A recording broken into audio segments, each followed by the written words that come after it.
olingaka kokende mboka ya Joe Biden, mboka ya Oncle Sam, Cyber Café Benlo Beach bafongoli ba porte na bango po na masolo etali developeri yoka bien. Ezali kobanda officiellement le 6 octobre oyo kino le 9 novembre 2021.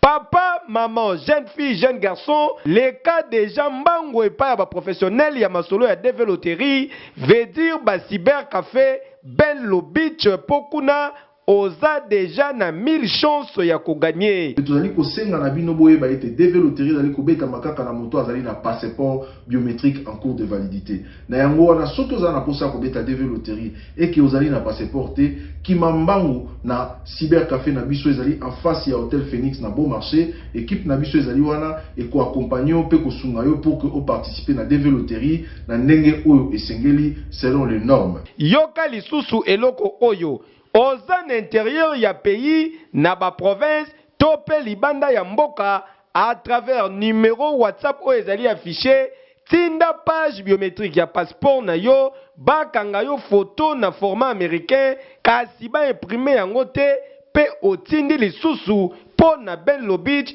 bakobetela yo developeri en toute sécurité. Parce que bandeko ba mekaki système wana na 2019 na 2020 bango nyonso bazalaki baganya ebele bazali kosala ba démarche mosusu bauti kokende mais babetelaki developeri na Kinshasa te. Sala expérience wana je crois que kopesa nga raison. Tuninga adresse ya Cyber Café Benlo Beach ezwami na commune ya Barumbu en face ya Hôtel Phoenix na Bon Marché na 7e rue Limité na place commerciale en diagonale ya Kin Marché. Pepo na bana Changu na boulevard Lumumba immeuble Apocalypse 22 na commune ya Masina.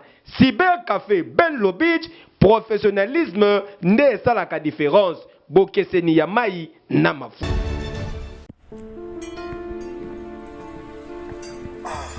Frère, parle-moi un peu l'histoire là de devenir propriétaire avec $300 seulement en Kinshasa. C'est quoi l'histoire? C'est pas facile, ce n'est pas de micmac, ce n'est pas de la rigolade, c'est vrai. C'est des jeunes entrepreneurs, ils habitent ici. Moi, j'ai tenté, je suis aujourd'hui propriétaire, je paye $300. Je dis bien $300 par mois. Il va te faire les calculs. Tu vas payer pendant un certain moment après la maison. La maison est construite en 9 mois seulement. Mais toi, tu payes 300 chaque mois à Kinshasa. Tu as une maison de 100 mètres carrés. Pendant combien d'années? Payer $300. Bon, toi tu es mon frère. Toi tu es mon frère. Je ne vais pas te cacher la vérité. Oui, frérot. Je vais te donner tous les coordonnées. En tout cas, tu vas entrer en contact avec l'équipe. Mais je te dis, aujourd'hui, mes chers amis, c'est plus facile. Devenez propriétaire à Kinshasa avec $300 seulement. Tu payes chaque mois une très belle maison avec 3 chambres, 2 salles de bain. Je vous dis, laisse tomber. C'est bon. C'est fini.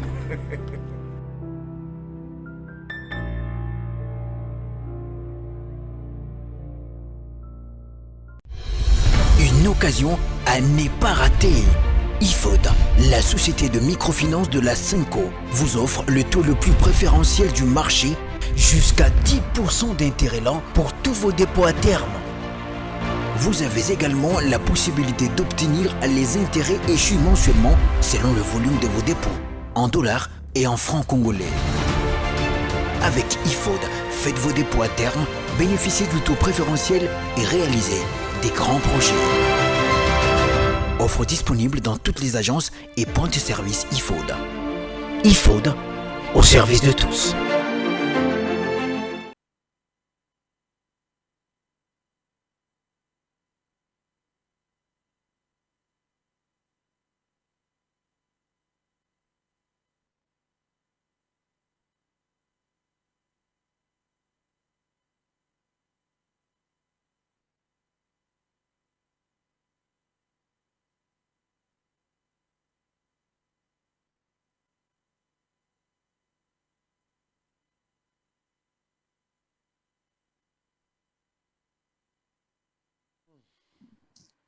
Très bien.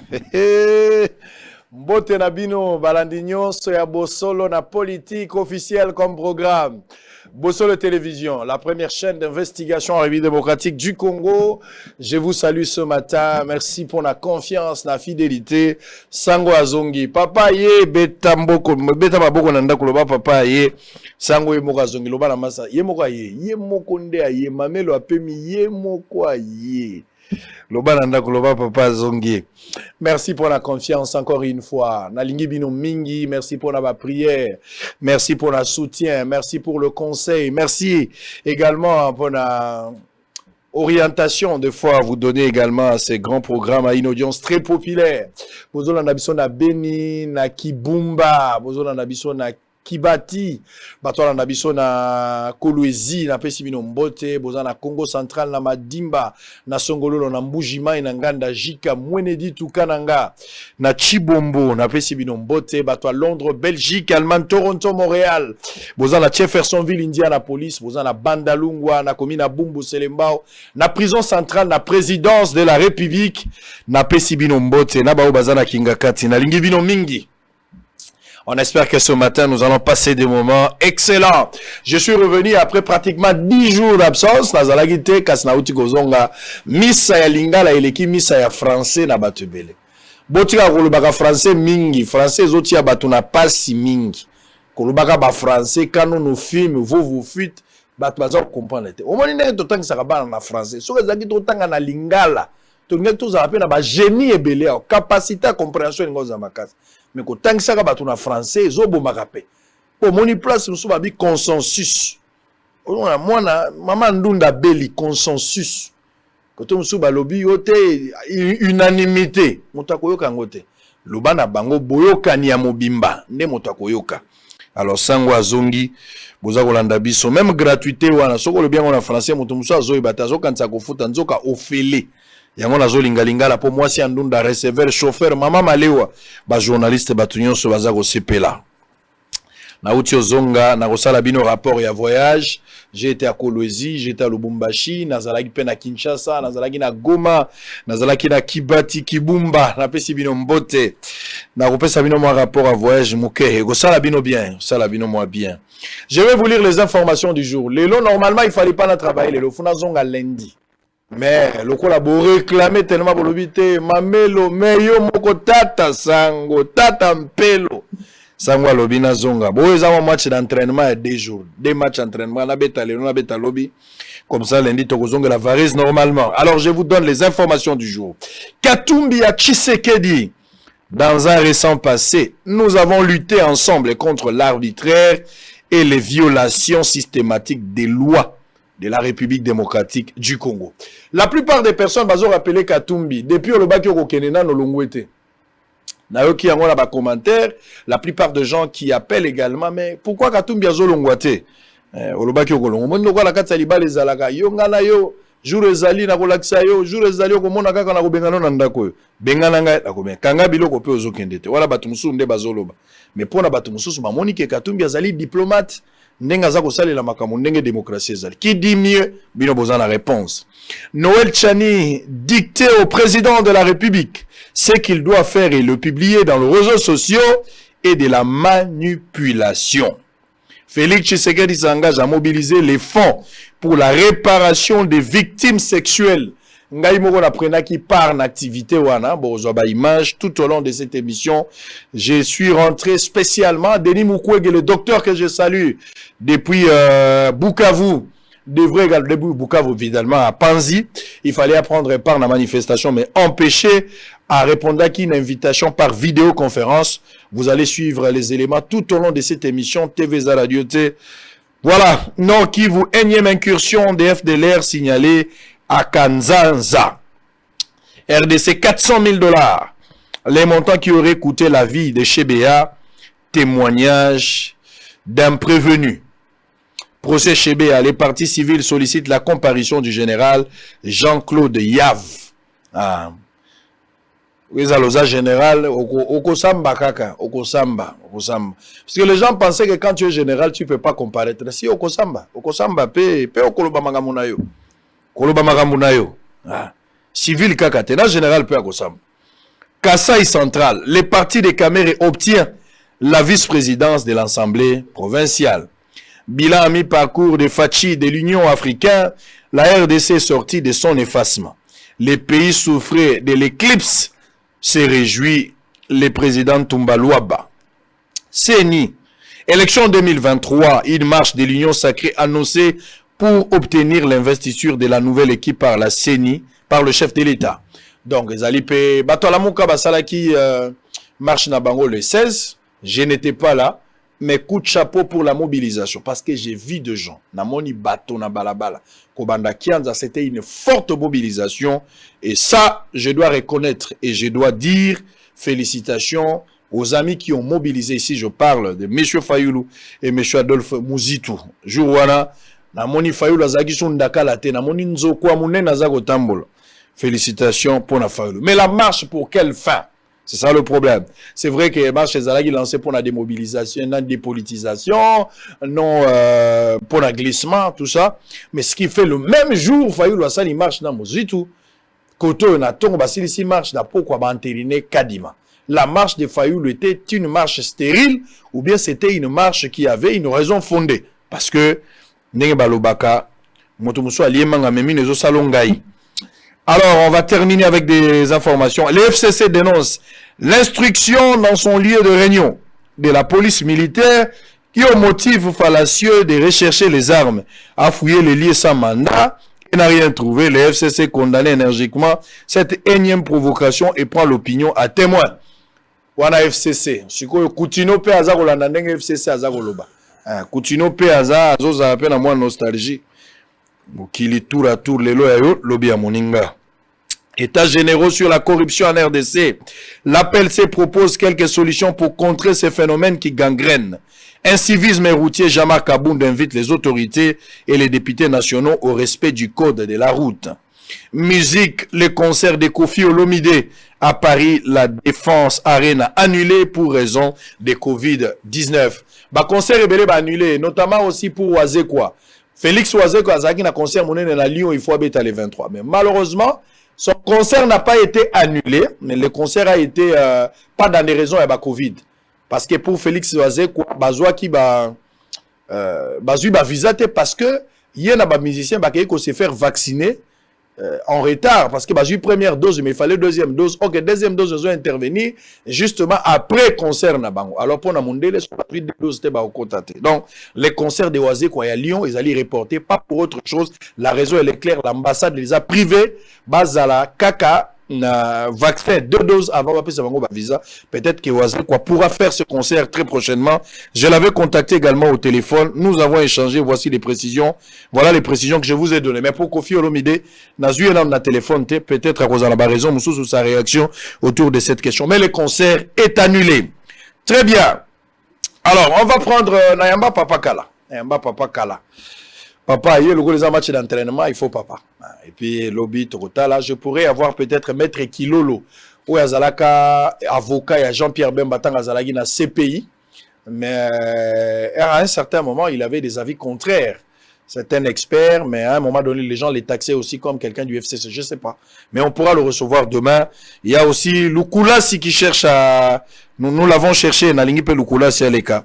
Les députés nationaux, Léli Afuna. Alors, on va prendre Papa.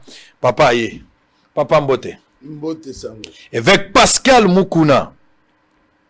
Namona yon veste boye safari, moi kala. Lelo namoni yon safari, paix à vert. Couleur à maman nangai. Félicitations. Ozozonga ka ilenge. Soki na lobi au boya kote au bandi. Mais namoni yon ka bébé. Na ebite mafuta nini ozako pakolawa. Très bien. Alors, Boni, d'abord, éveil patriotique. Apparemment, éveil patriotique est comme éveil à sacoche. Ils ont ça la magaga na yomoko. Batu baza isusute, otikali yomoko. Na kalatango banda ko zogi soutien à batu ebele. Mais batu ba se rendre compte que comme ici likambango ya yomoko boyi baninga, batu batiki yo, ba réunion ça la magate, comité ye banagate, banda olaka ko sala marche. Ozo sala marche, na Fayulu ina simasali marche kolekana yo. Mais il faut y avoir marche aux autres pour quel but ou autre qu'on va. Marche va ça la capone au salaté. Les autres la marche faisant la tine. Et veut patriotique les amis. éveil patriotique ils allaient en marche, éveil patriotique ils ont salaba réunion, parce qu'on se localiser. Les anga adresse. Non, adresse ils ont connu, ils ont la bandale. Donc les anga bandal wapi, wana il faut tout le banamo vérité. Éveil patriotique ils ont la bandal, na wapi. Yonion sur les anga bandal, l'église ils ont la bandal, siège à Renaissance ils ont la bandal. Na éviter ceux qui sont pas bandal mobile. Bon, à wapi au lobby sous éveil patriotique ils ont la bandal. Finalement, na bandal ils ont la siège combien? Bah si je cause la même 10, ils ont la probabilité. Mais c'est cas éveil patriotique ils allaient au sangane yebani. Yebani.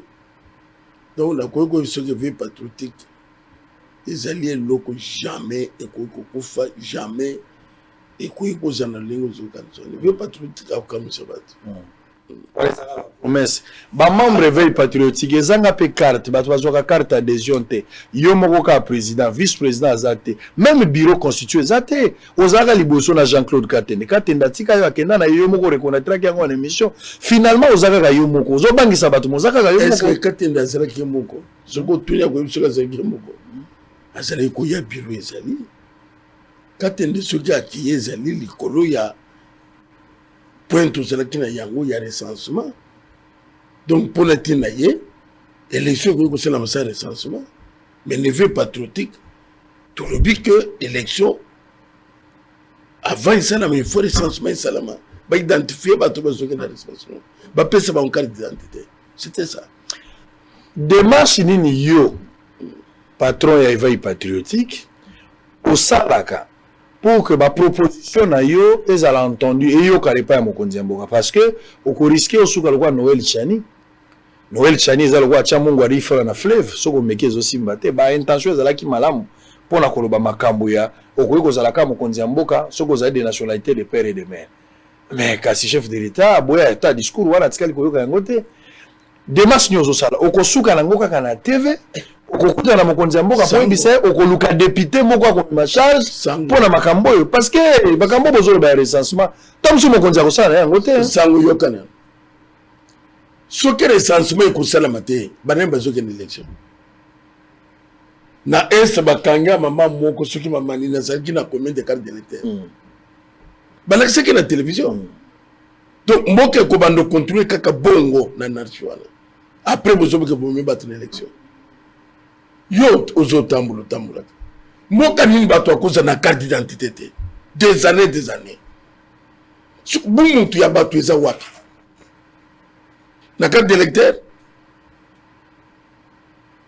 donc mutu akoza na carte ya komi na mboka na ye na frontière na ye batie carte wana eleki identité ya mutu ebimi soki bumuntu na biso eza wapi même Brazzaville oyo baza na carte d'identité okomi na frontière batiango pe na machine pe bimi Congo munene boye mutu to akoko ta komi congolais même sinon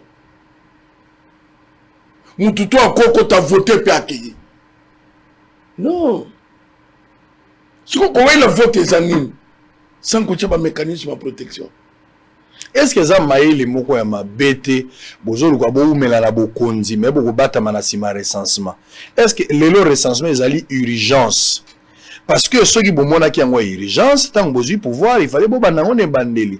Lelo tozala makambo ebele na bengeli to lobela makambo ya seni makambo ya bureau utokota kala mingi te ozomona teke na minute oyo kolia nano tolongi te ba problème eza ebele na mboka na bato bazuite bo bazia sur recensement le quoi urgence soki botiango condition que poto kele na ba polémique il faut to ça la élection c'est que bozala ba intention ya ko glisser justement yango nde bato baza donc ce qui est important c'est l'élection bato bazo pouvoir c'est ça mais qu'on protéger peuple et ça n'a tinete ba marche mingo social et ça positionnement et ça muto solo ngapena za la ministre ngapena za la président mais ils ont souci à peuple au fond puisque ceux qui battent un souci à peuple donc le discours en était bah qu'on le tuer ben les gens qui ne voter sans on a cotu na mutu nyonso kolanda biso sikoyo ba province ils ont qui 11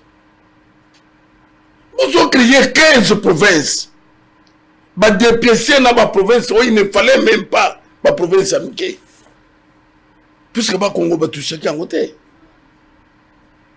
Mais vous avez créé 15. Beaucoup, même dans 15 provinces, bah, tu vas combien? Donc ce qui vous intéresse, c'est les élections.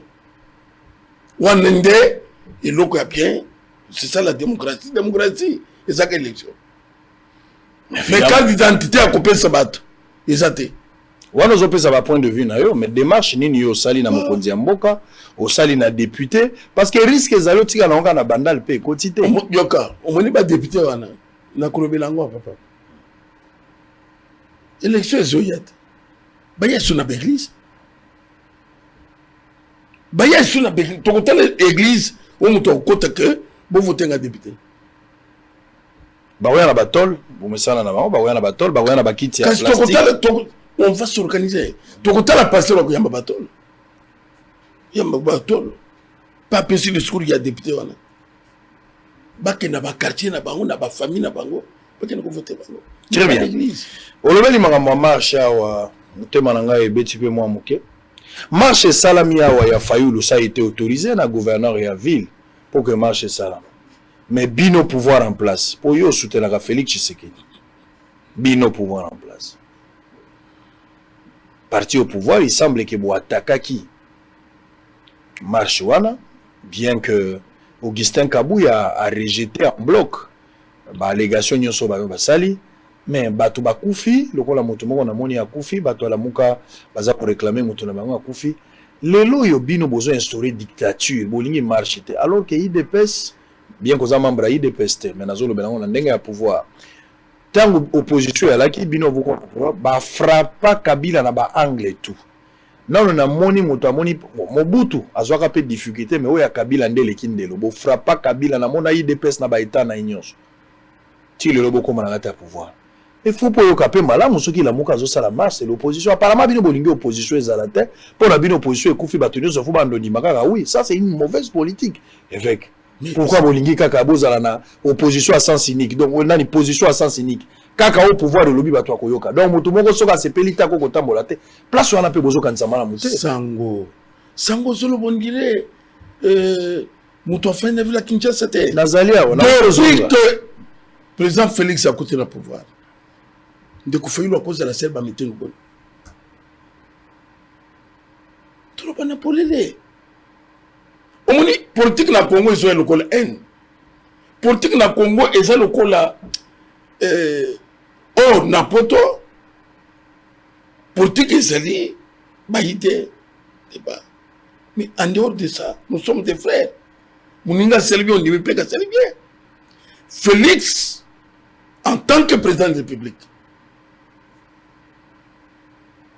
a tikin de ko fayul ezana kalu ezana wapi ba beti mutute ba ke ba sali na bango esili mais natango Kabila avec des morts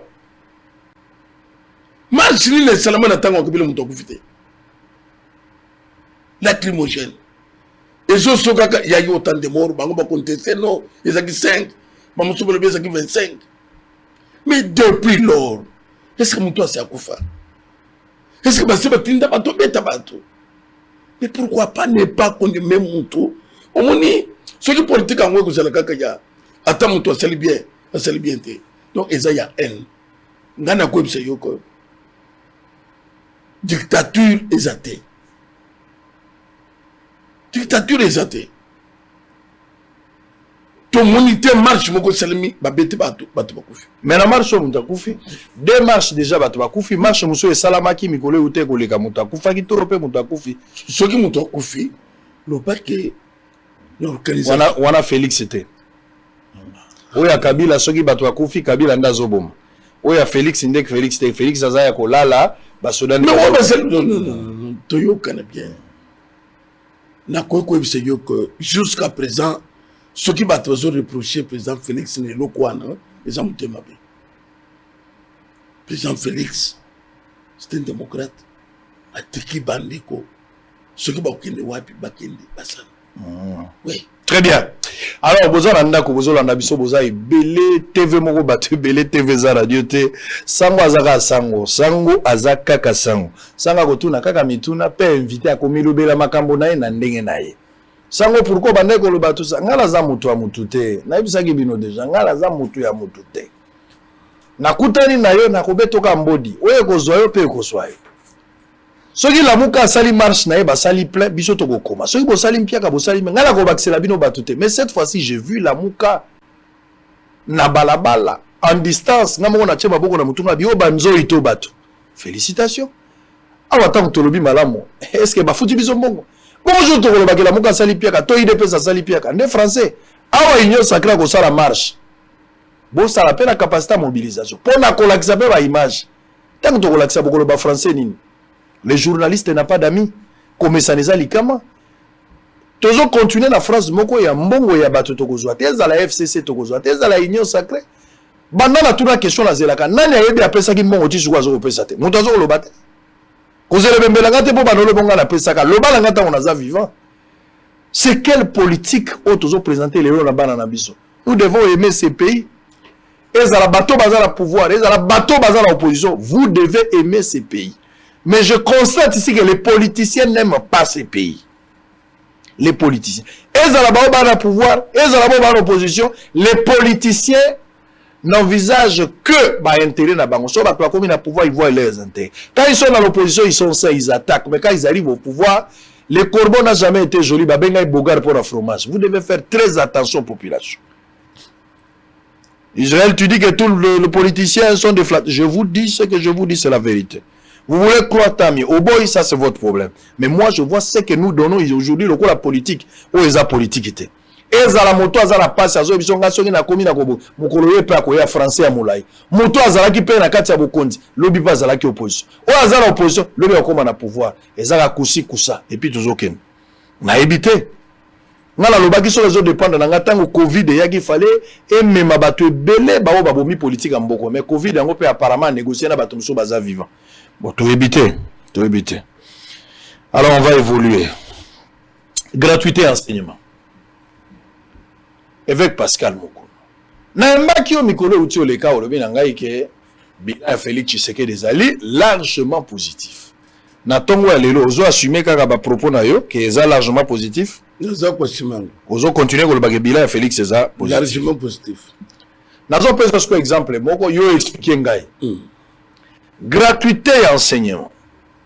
Molakisi moko abandaki kokamata 376 000 francs congolais na compte ya l'État. De l'autre côté, ce sont des exemples. Bazo foutaye $500 na contribution à parents. So ba parents ba fouti ba Minerval, kota zo $500, kota zo 376 000, à peu près $700-800 au yazo zo na fin du mois. Na classe na ya zaka na 30 bana ou 50 bana tangisaka. Gratuité boye nango pour la constitution, c'est une bonne chose. Molakisi wana mbongo na ye bolongoli yango ba para ba ofuta lisusu te, c'est que $500 ekwe 376 a kozongo lisusu ta ko sous $250 ou 250 000 francs, à peu près $120, à perdre d'intérêt à peu près à $400 ou $500.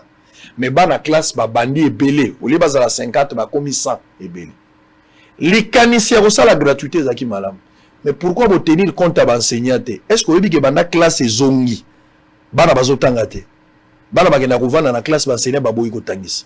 Place wana yo koki ko reconnaître que makanisi ya président Félix ezaki malamo, mais la faisabilité a échoué nango. Wana ko reconnaître ngote. Ezaka bato FCC nde bato basali que gratuité zimbate. Mais là na kolobango ko douter les choses. Oui, le bana démontrer ngana tama. Si ba chiffre zo PCA 270, 500. Je veux vérifier. On a quoi le salaire? Il y a mon ici. Bah, enseignant va zolanda biso. Ok. Sango na quoi c'est yo que outi ko le battre les politiciens, ben ni mbokate. Est-ce que gratuité za mapé?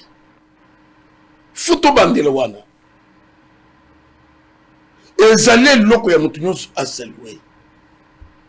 Bana batanga ofele. Mais tout le monde est balancé les comme gratuité.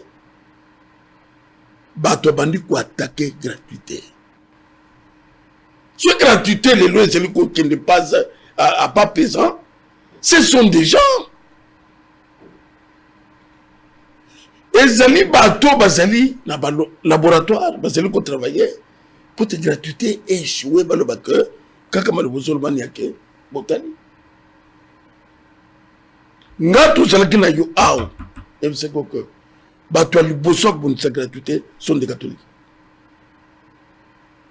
Catholique azali à la base ya kobundisa gratuité. Na intérêt ni. Mais intérêt ya ba iko na bango il gagne beaucoup de mon tiko là-bas. Mais na éviter les lots gratuité et j'ai le quoi mabe. Ngana ko yo ke sango président Félix a échoué. Mais ça n'a pas tout ça que ça peut être gratuité. Yo somoni ba enseigner ba sur la grève. Même du temps de Kabila. Ba enseigner ba sur 30 mois. Au somoni grève si na ba rentrée nyonso, na ba rentrée scolaire nyonso na era Kabila, problème ya rentrée banda ko s'opposer pour balakisi ba banda ko zwaka retard accord ambudi ezalaki appliqué te. Ba fani na ndap bana bezo tanga te. Na ebandeli ba banda osala ba menace finalement ba banda ozongela. Voilà, c'est-à-dire que loko ils allaient loko bien organisé pour le sabotage. C'est ce que on a répondre. Et bato bazela la base ba miyebi ki bazela la base. Mais pourquoi bino bo étudier qui faisabilité na ngote? Fallait bo étudier. So ke koluka ki siambola yo moko zala makolo bolingi gratuité. Mais fallait botala ba bénéficier les aba parents na bana mais ba enseignant faut bo futa bango prise en charge ba enseignant. Pourquoi bo sali yango na précipitation? Ngana ko zela ki te pona ni. Ngana ko ebisobo. Le camp ya gratuité. Musale zeli ko sala nuit et jour. On a contrecarrer tout ce qu'on dit.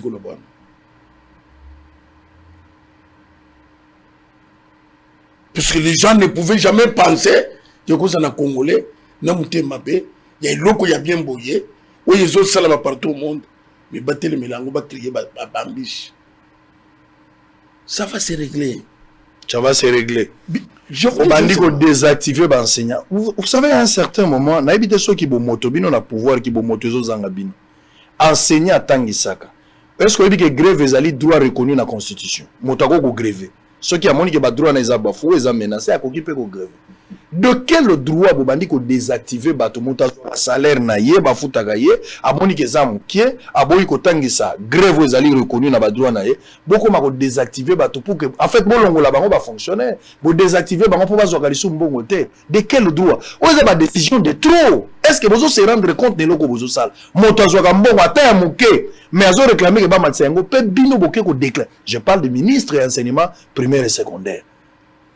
Attends ma bezali mais entre bino pe faut pesa na ka conseil botali ke loko eza malamu te to le ba dossier aram na koyoka point de vue na yo mais d'abord pour la gratuité est-ce que ba ko désactiver enseigner na koza mundimi na yote ya église yem ta futa kadim yem ta chaka offrande yem ta ida na construction pour za musala nzambe est-ce que ba désactiver et pe bozo mona normal voilà ka bilan positif est-ce que sango yebi que tant gratuité yé ba baxi be koli ya lukuta na nombre ngana koki ko yebisa yote. Enseignant le koutaka qu'on désactive enseignant. Est-ce que c'est un enseignant? Donc nous sommes là bas ça la montée. Même bande qu'on a vu sur le koloba. Combien baba que be kola le kouta? Quelque pour la copier tine. Et ben enseignants est-ce que sont des enseignants? Bah mais c'est là que ça va marche. Mon toisa sangote. Papa moko kinga baba bengi sango. Et que tine bécole. École qui n'existe pas, enseignant pas exister, et enseignant,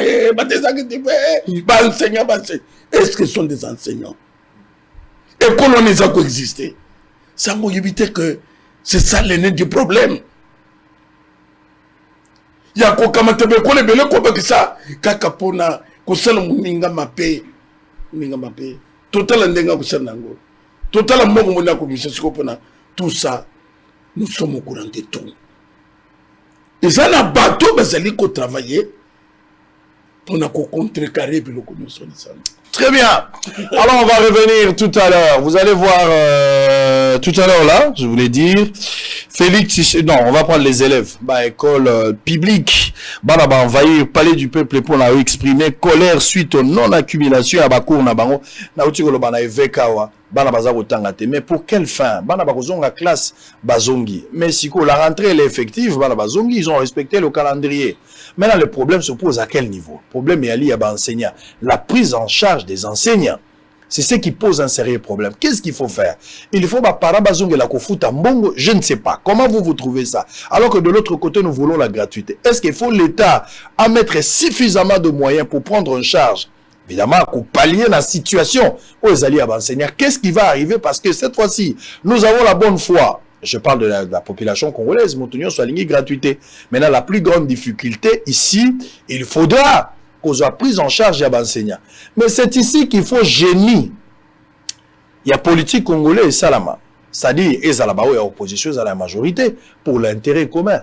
Mais, conseiller des ministres, il faut des stratégies. Et il faudra aussi chercher des moyens pour pallier à cette situation. Pratiquement, la saison qui depuis les 4. Sur Botalina, le 4 octobre, le 21. C'est à peu près 3 semaines avant toujours qu'il ceux qui barrent bazar autant gâté et que ça la passe surtout dans l'école publique. Dans l'école privée classe pesa cher. Au content que ça moi 1200, 1300, 1400 ceux qui a collé à Nyongwama besoin poser problème dans limité à classe au foot.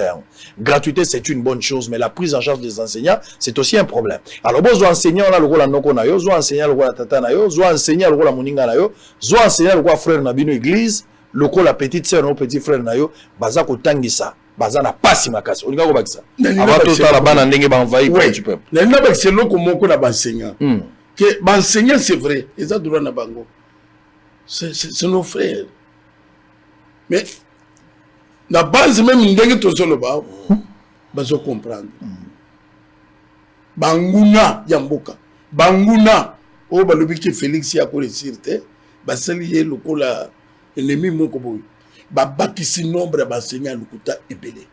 C'est ça le problème, ça c'est quoi? Prendre l'enseignant en charge. Quel enseignant? Au lieu il y a 100, ce que l'enseignant va salir 5000. Donc, l'enseignant il y a solo. Il faut battre les secours. Enseignant solo zawap. Il y a lukuta zawap. L'évêque Mukulazo le enseignant fictif. Alors est-ce que c'est ça la raison? Enseignant fictif, à cause d'un nombre vraiment négligé. Le plus grand problème ici, c'est la prise en charge de l'enseignant. La grande partie de l'enseignant. Tant que les enseignants, le ministre a commissaire Mingi, 40 000 francs. Vous devez avoir honte. Vous devez avoir honte. Il faut même demander pardon aux enseignants. Au cause d'un alolène de l'enseignant 40 000 francs, bon, il y a poche à l'écolo. Ça, tu ne peux pas même pas dire ça. L'enseignant, il touche ça $80, il touche $120, ça dépend de la grade, ou 250 ou 300, tout ce que vous voulez. Mais si vous avez mis le kobaki, c'est lié 20 000 francs ou 40 000 francs l'écolo, si vous avez une sonité, vous avez zobanga. Moutounio soit l'enseignant la vie naïe. À moins que vous avez la moutotangate, mais Moutounio soit tanga zala l'enseignant la vie naïe. Enseignant ou ya tangisa yo, enseignant ou encadré pour le loko mamoto. Mais ndenge ni bozo sundola nzete o esunga ki bido pour ma place bozali. Sans l'enseignant, on n'est pas éduqué, sans l'enseignant, on n'est pas instruit. Sans l'enseignant, on ne devient pas ce que nous sommes aujourd'hui. Mais nous avons aujourd'hui décidé de mettre en poussière l'enseignant. Enseignant à la place. Et ça a du temps de Kabila. Et du temps de Félix Tshisekedi. C'est vrai qu'à l'état de Kabila, c'était la prise en charge des parents. Mais aujourd'hui, parents, Alikani César, Malamou. Mais il faut chercher maintenant comment il faut réconcilier les partis. On va suivre les élèves. On a parlé du peuple. Ebélé, Baye, Bazako réclamé. On va se retrouver après pour continuer. À tout à l'heure. Ces élèves en uniforme ne sont ni en récréation, ni à la sortie des cours. Leur présence à l'hémicycle du Parlement congolais s'est fait suite à la non-dispensation des cours depuis le lancement officiel de la rentrée scolaire 2021-2022 en date du 4 octobre par les ministres de l'EPST. Ces élèves réclament le respect de la gratuité de l'enseignement par les paiements des salaires de leurs professeurs pour qu'ils bénéficient des enseignements comme il se doit. On est venu ici pour réclamer nos droits. Ça fait 3 semaines qu'on ne vient pas étudier, mais on vient que pour la patience. Dans toutes nos écoles, nous sommes là. On n'a pas étudié depuis le 4, le jour qu'on a lancé la rentrée des classes. Jusqu'aujourd'hui, on n'étudie pas. La cause est qu'on ne paye pas suffisamment bien nos enseignants. C'est ce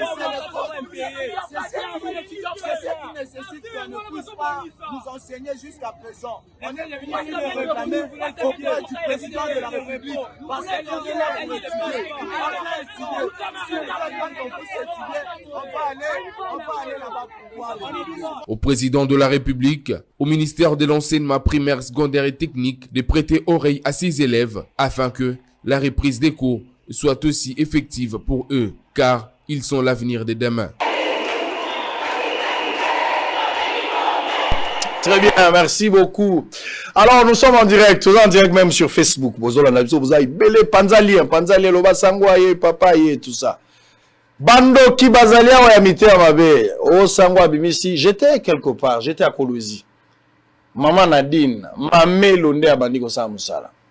Vous savez que Mikole Bele, Nazalaki na remplaçante, je me disais, mais à chaque fois qu'il n'a qu'il il faut mon toazala. Binonde Boloba qu'il faut mon toazala. Alors ça fait 9 mois, on a dit qu'on préparait mon tout pour la côte, c'est la philosophie. Na mimi maman on a na retraite na koti na kati. Na komi ko zonili mon ngala zo côte ça on a nzoto maman na po maman on a koma lokola ngai. Nanu ba cours silité, akokoma na silité. Azui déjà ba 60% ya cours. Na ba dit ko kota na kati ya motema maman on a na milimo nae. Pour le baloko la sango, ce que quand il sobi sango de azolo. Mais na 60% c'est bon. Na félicité ma mère pour la musala makaso ya sali. Baninga na ebasi ya TV ba o ba koki succès na yete. Ba o ba copie reçu toi la stratégie que nous avons mis en place. Et comme yote ala tiela mbaba sango tout ça, ote azo sakana l'église catholique. Écoutez, ce qui bozo pola na makambo il faut botika. Ce bozo pola na makambo il faut botika. Journaliste, artiste. Nous pouvons utiliser n'importe quelle tenue, n'importe quelle stratégie pour te faire véhiculer message nabiso. Automoni kezali malam. José Nzita sala ki clip awa. José Nzita sali clip ya makambo ya est. Tenue na ye bandeliti na suka lati tenue militaire ya biso ya armée officielle. Na mindu ki azo sala boy. C'était pour un objectif que le message soit passé. Et là ba mamelo mususu balongwa la couvent. Qui le va continuer à la bilamba mamelo. Ce qui fait mamelo c'est l'ambate c'est un état d'esprit. D'ailleurs au contraire mamelo a valorisé l'église catholique. Bon c'est pela na maman Nadine, bon c'est pela na mamelo, bon ni Congola kamote amabe. Tant on a zalaki na Africa TV na longo ya Africa na kena Congo web. Bon sani ke ba pape na ba cardinal babima na mboko. Ba pape ya presse ba cardinal babima. Nzambe nda silisa bango carrière. Bon zalaka wapi bobo commenter biloko wana. Bande des hypocrites. Bande de voleurs remplis de mauvais esprits. Qu'est-ce que vous avez entendu? Pour attaquer ces gens-là. C'est aujourd'hui vous vous donnez le luxe. Pour attaquer mon lobby tazo sakana na l'église catholique. Qu'est-ce que nous on a à voir avec l'église catholique? Nous faisons notre travail. Nayamba Abeshole na plateau, il n'a pas fait un problème pour cette tenue. Andori a so mona ngala lati tenue na zatombola na balabala. Et ça tenue na ngaya scène na ina sali musala na bibi la kei. Un jour, je vais vous expliquer pourquoi na lata kabilamba o. Na ko expliquer bino. Soko yebi eloko te tika. Tika. Bozoka nga pona mamelo mais kizito pas za koya, na zape na kizito. Aza na retraite, dazo préparer kizito. Bakanja pas za koya, ozako banga. Beaucoup qui idéologie te, beaucoup qui expression te, vous commencez à attaquer inutilement. Ngai moko na zongi fongola moi monoko place ozali, ozwaka na lota ta 3 doses na nzoto tokota la soko s'en sortir. C'est quoi cette histoire ici? C'est quoi cette histoire? Motem abeti nani to ibambongo na bino? Bo sepeli na mamelo te. Batu balingi mamelo mingi. Surtout moi na mwasi yango pe. Boyebi kaza mama ya bana 4. Mobali ne nazo solo na makasi. Moninga na ngai. Na yebisa ke papa nazo komisa mama mamelo 9 mois est-ce qu'on dit bien lobi papa. Na pesi yo mama komisa ye mamelo. Na bandi musala. Au contraire vous devez être content pour ce travail. Au lieu de commencer à attaquer pour rien. Alors évêque Tozozonga. On va commenter sur la gratuité. On va prendre un autre dossier. Mais avant cela, on a aussi ça pour la gratuité. Namoni awa bana ya classe ba ke ko réclamer pour bazo tangate mais namonoko ya bana. Na ki bana bazo loba to lingi bo futa ba enseignant. Entre bana na ba enseignant, bana il faut ba réclamer salaire. Voilà. Sango, s'il vous plaît. Donc tu crois que c'est que politique à Congo ils ont motema. Ils ont manipulation politique. Manipulation politique. Vous savez, nos frères, les problème n'est pas dans catholique. Bande de commercial à la base, il y a beaucoup de choses. Tout ce que vous voyez là. Est-ce que pas n'a pas réclamer salaire à l'enseignant ou bien l'enseignant ne doit pas réclamer salaire? Est-ce que même du temps des Kabila, nous sommes n'a pas parlé du peuple, nous, les études et tout ça, les enseignants. Mais il y a Félix. Nous, c'est ça permis pour Salama. On nous y a démocratie. Tous ces sabotages. C'est sabotage pur et simple. Et je n'ai quand même pas expliqué mon tout. Mais, on va que attends moi Zongang. caravane isolée. Félix doit aller de l'avant et à corriger mission. Le Rosenga Félix alanda batouana tene bozolo. Ayoka population te, ayoka enseignant te, ayoka bana te. Atala oye bongi pona kusala pona bana ko bongisela bango. Allez, où est manipulation politique? Très bien. Alors, tu reçois entérinement, il y a Kadima. Place aux ovans dossier en wana pour engali samakambo place de kambo komi en wana. Mais lobby n'a participé qui na manifestation moko. Oui, qui nazala qui na Kinshasa te. Nazala qui na Kolwezi place semaine touristique et Salamaki. Semaine touristique et Zala qui organisait la ministre Modero au nom du gouvernement, mais madame Fifi Masuka, wazali gouverneur également a bien organisé ce botali semaine touristique wana. Bon, c'est pas là. On a rolling précieux dans les jours à venir ici. Il faut tiens en répétition. Tout ça, le tourisme qui toque en ambo cannabis, lieu touristique et ça il faut donner de la valeur. Et j'ai aimé ce que Modéron Simba dit, excellence, pour la stratégie, pour la volonté. 54 ans après Mbo cannabis depuis Zala Congo, 54 ans après, depuis la dernière fois, tout ça qui na forum ou état tourisme. Cette fois-ci, bazongi si yango na sepeli, bien que salamaki na lualaba, mais tout ça là site belé, bisika biloko anezali. Je pense que précieux tu vas nous montrer place toko maki na Kolwezi, na komaki dimanche, j'étais accompagné de Précieux Mouyoko, directeur de technique à Zalaki, na zangi na Roublin Bamba. J'étais également avec Davina cette fois-ci qui a pris part voilà tout ça na Kolwezi, na rond-point Kolwezi effectivement côté hôpital à Mwangeji. Ah toye Robima, premier jour et à forum c'était le lundi. To komi place wana na semaine touristique na koti mezala ki grave. Donc premier ministre a quitté wana mama Fifi Masuka gouverneur ya là-bas, yé moto azalaki lokola Muyambi hein moi oyo a organiser activité moko bokanza lokwa mobali na sepeli na makasi o toza na Katebi. Si toi la bozomona ya tourisme ya tourisme ezali congolais mutasali yango. Eza ya chandi ya chinois te ya libanais te congolais mutasali yango to koti na kati wana eza na au moins 3 hectares. Moulaï na ngonyo so aneza 3 hectares. Place watu avandi ba bungalow za na kati me okondima te.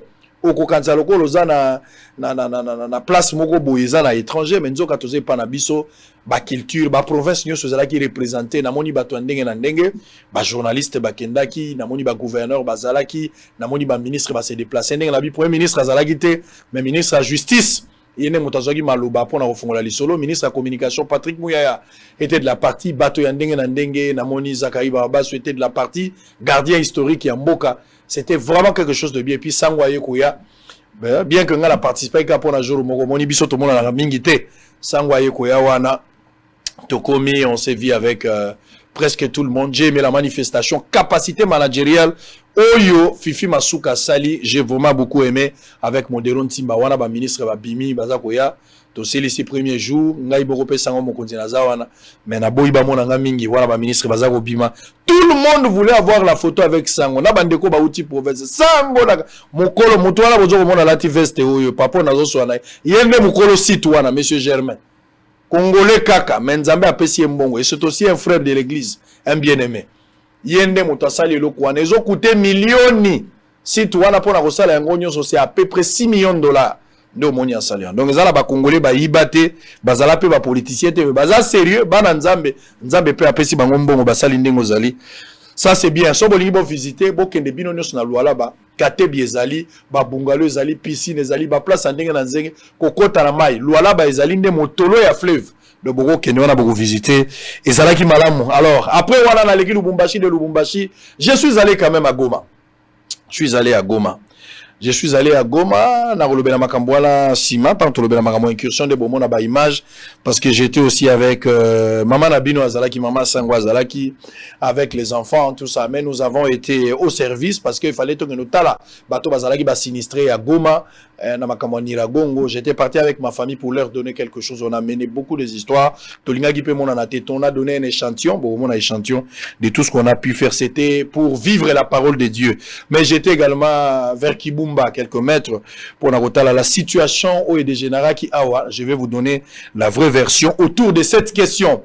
Alors, de mon retour directement, j'ai été invité à la manifestation où ils ont violence. Félix Tshisekedi, président de la République, a s'engagé dans la création d'un fonds national pour les victimes de violences sexuelles. Mais on va se poser la question, mbongo wana bakosangisa et comme alokola mbongo ya Covid était potoyebi bosangisa mbongo ya Covid toyebi suite nango teti lelo bato musu bakenda prison aller retour. Cette fois-ci nous voulons ceux qui organiser makambo ba fond oyo ba active ba 6 ans osila lelo et c'est ngeni mbongo wane kendaki des droits pe monana. Mais c'était quand même une initiative moko louable na moni mindele ba sepeli docteur Mugwege a félicité pour la première fois ngai pe nazalaki invité comme leader d'opinion. Mais botala tant que aussi ici manifestation tout ça robima.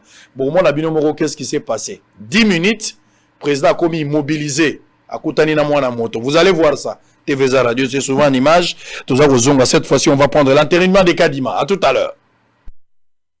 Le couple présidentiel Tshisekedi a pris part à la table ronde inclusive sur la création d'un fonds national de réparation pour les victimes de violences sexuelles liées au conflit en RDC en présence de plusieurs personnalités du pays et membres des différentes institutions de la République. Dans son discours, le chef de l'État congolais Félix Tshisekedi estime que cette table ronde inclusive permet de mettre en place le mécanisme sur la création d'un fonds national de réparation pour les victimes des violences sexuelles liées au conflit en RDC.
Quelques participants à cet atelier se sont exprimés en ces termes.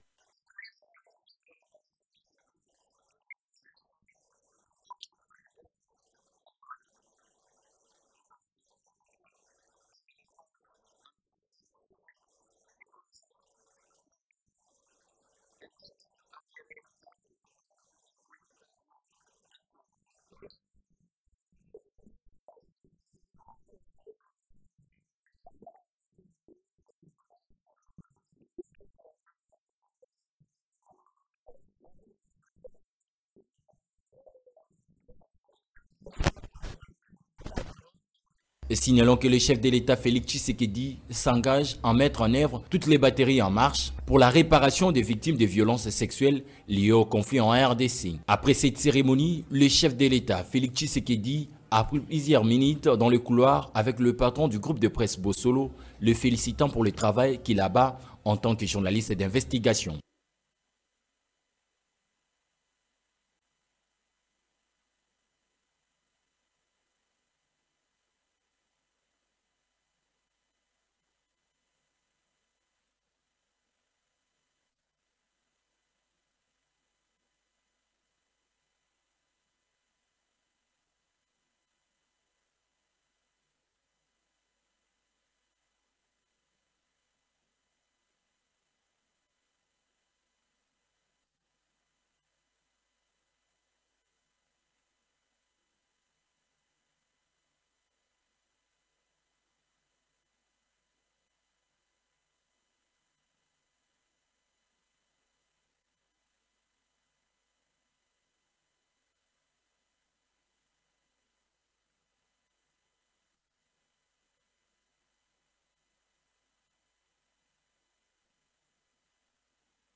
Très bien. On a fini, on a eu le temps de passage, de parler avec les chefs de l'État. Ce qui est vrai, ce qui est vrai,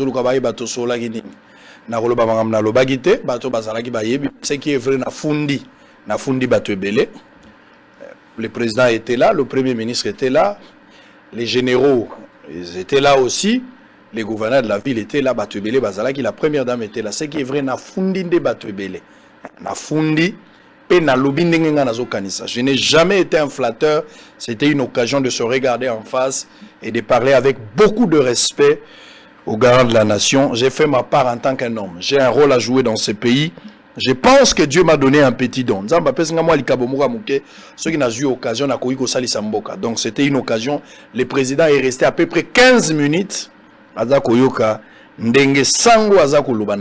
C'était la première fois que je rencontre le chef de l'État. De toutes les invitations, des manifestations qu'on a été invités, je n'ai jamais pris part. C'est la toute première fois que de vive voix,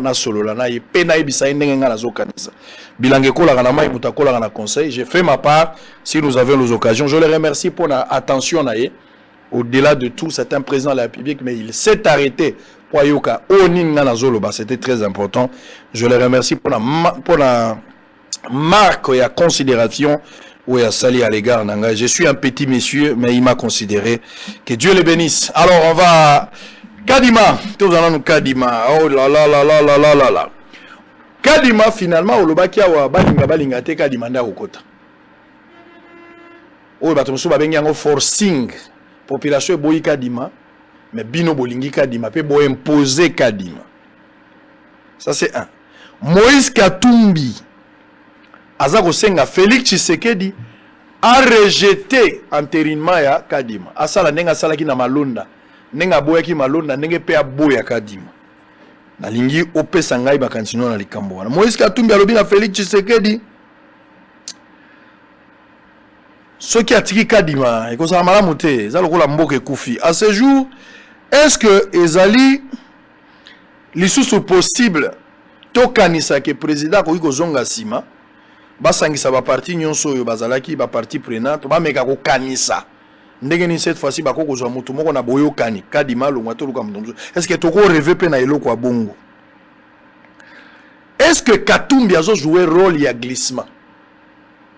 Et l'obéli à Katumba, est-ce que yango te musala ezo sala ke le muso azo bomba na me yene mutu azo accompagner Félix Tshisekedi à sala glissement ou pas? Si Félix Tshisekedi ayokeli Katumbi alongoli Kadima, est-ce que vous allez l'engete Félix a sauvé mboka par rapport à la demande ya batu te ko la erreur grave soka yoki mbela ya Katumbi ya kolongola to soki atiki e ko la erreur te ko la mayele moko e salisi e pour ka sauver mboka au monde ndenge na makambo wana. L'air bazolo batte population a boyi, il s'agit de quelle population? Population aboyi Kadima. Les populations à Wapi. C'est un faux problème. Désignation, il y a président Seni, bah PC on a pas confession religieuse. Donc ah ouais, c'est le cas deux poids deux mesures. Ce qui est balancé côté, c'est la démocratie. Ce qui est côté, dictature.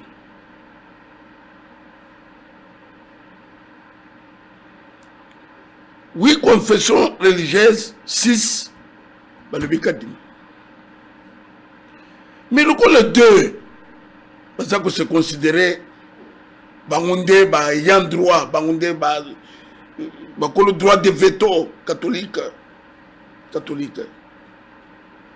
Cette fois-ci, catholique doit apprendre que Congo est un pays laïque.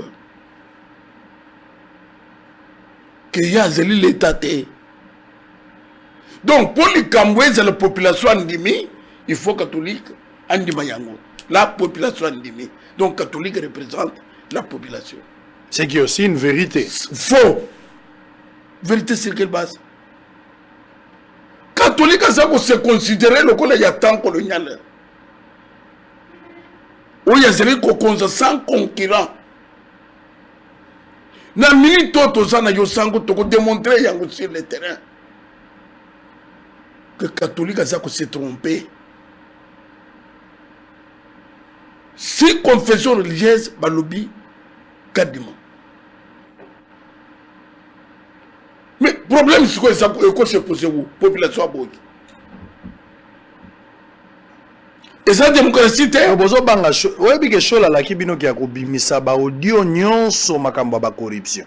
Shola bomba te, shola kobimisa kala mingi te. Boko suka wapi. Mais pourquoi bimisa te? Tabia kobimisa. Vérité désir ne bandilo na catholique. C'est ça kala. Vérité parce que misa vérité mu désir. Atam kolmoko. C'est ça qu'intimidation c'est la sous forme il y a pression, sous forme il y a ko ndenga ba mesana. Quel audio? Azana ba audio. Ya nini? Ba audio ndenge bazo proposer ba tu ba mbongo ndenge ba corruption. Shola zana ngo. Toko tana piso anete. Ils a faux. Yo mona ke loka malamu shola sala ka te apparemment. Mais c'est lui pour exercer haine.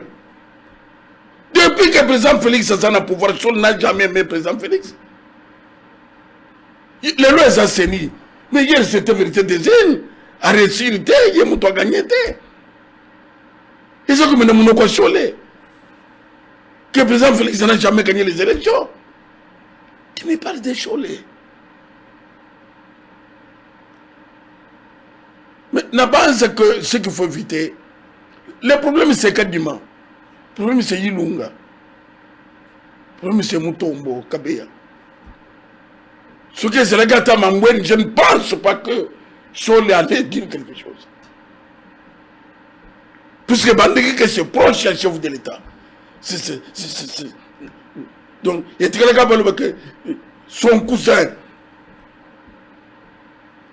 Mais Nanga, Goymulunda, Manumalu, Basaki a wapi.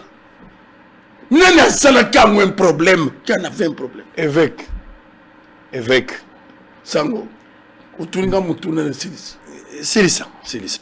Donc, Kadima, Ezane Loko et Koki Kosalamaya. Nous sommes en Ndegenine. Et le président Siwa Kosen, si confesseur de Asibaponing.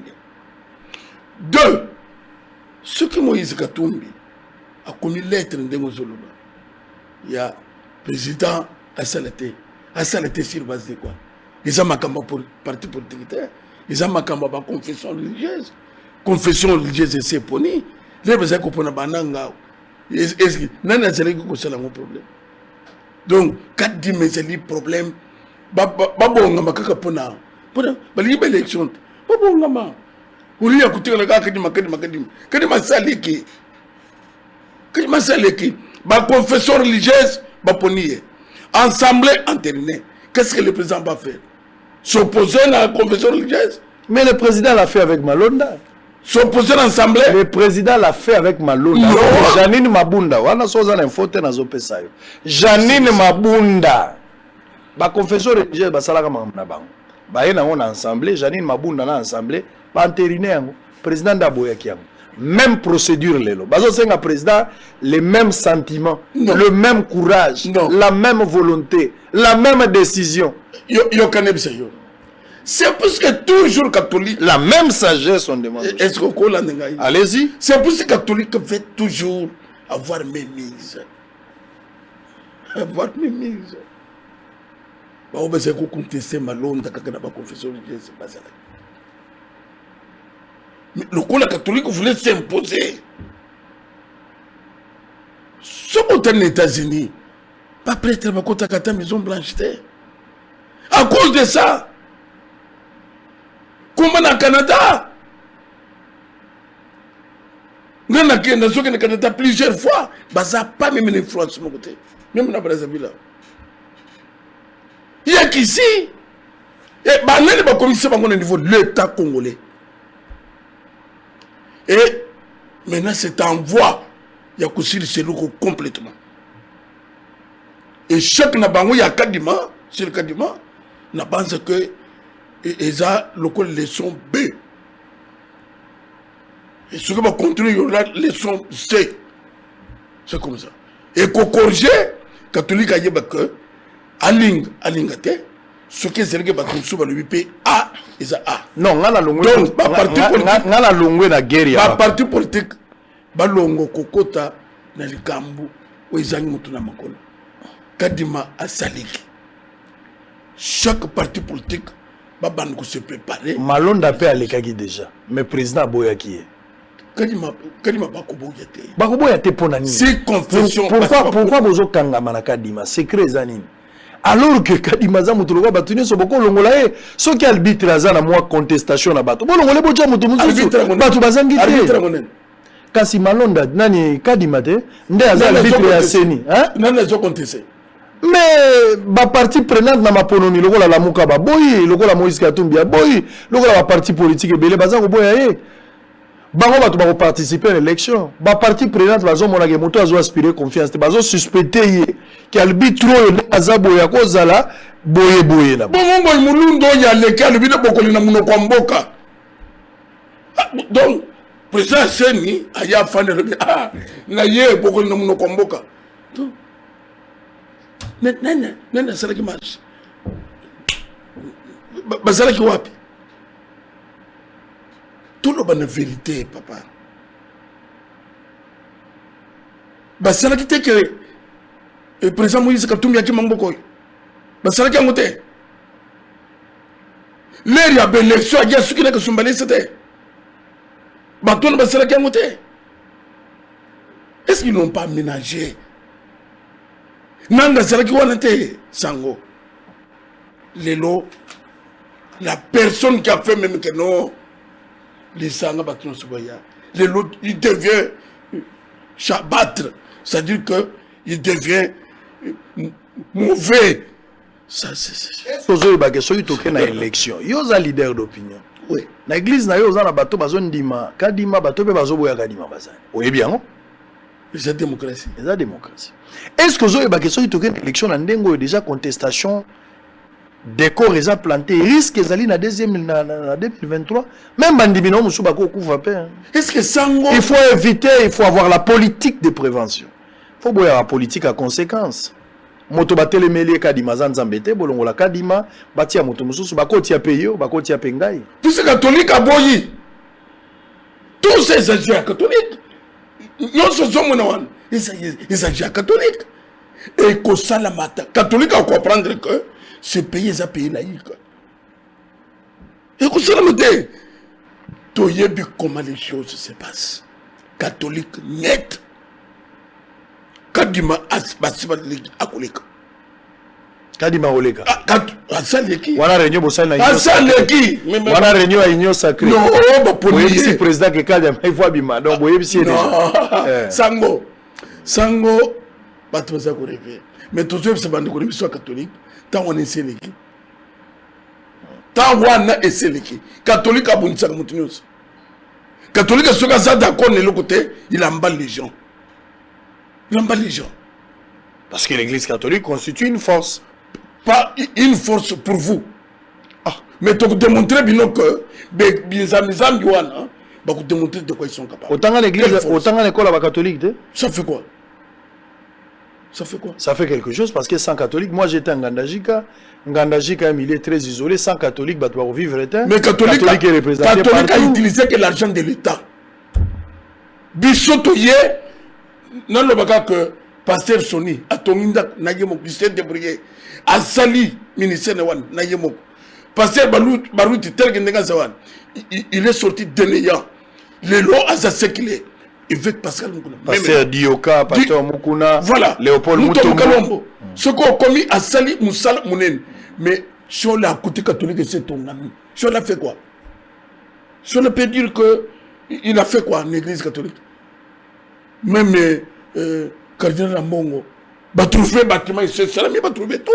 On n'est pas comparé avec nous. Vous pensez que c'est un leader d'opinion? Non. Oui, c'est une influence catholique romaine. Oui, c'est le Goya. Ça, il a un combat à battre. Bien sûr. Mais les leaders sont là. Mais ton PC n'a rendez-vous. 2023, catholique, nous sommes là. Le coup de Toye, nous allons nous investir. Catholique, ça n'a colonisation et ceci là. Il y a forme. Est-ce que vous reconnaître que Bino l'église de réveil ne peut produire classe politique au toit d'Angolelo? Surtout l'élection au toit d'Angolelo. Mais Batunion soit là, Bino vote ou pas Bino, la plupart des gens qui ont été votés, ils ont été votés par vos fidèles. Bino pasteur, ça va mot d'ordre pour votre plupart, il y a pas politicien qui sont ça va être catholique. Ah, bah position. On a pas église na biso. Na mona ba ka so ba ke kufa, so ba kufi ba kunda ba. Ningi matangi zakande kuna. Bango yo so ba ni catholique. Ne parlez pas de ça. catholique a mentionné basali quartier ba pesier et hectare na hectare ya kuchaba biloko na ye ba pesa ka passer po atonga pe bino so ba pesi bino boko tonga te bino bolia ka mbongo est-ce que bas nani a pesi mbongo bale ce n'est pas ça ne loko zo mo zo pesi nzombo Brazzaville a boyi aboyi ne catholique États-Unis a boya États-Unis a boya au sommet ba puni président des États-Unis sango ke kuchama bo pasteur c'est plus que vous avez comme vous loko muke sango et ni muke sango c'est l'état congolais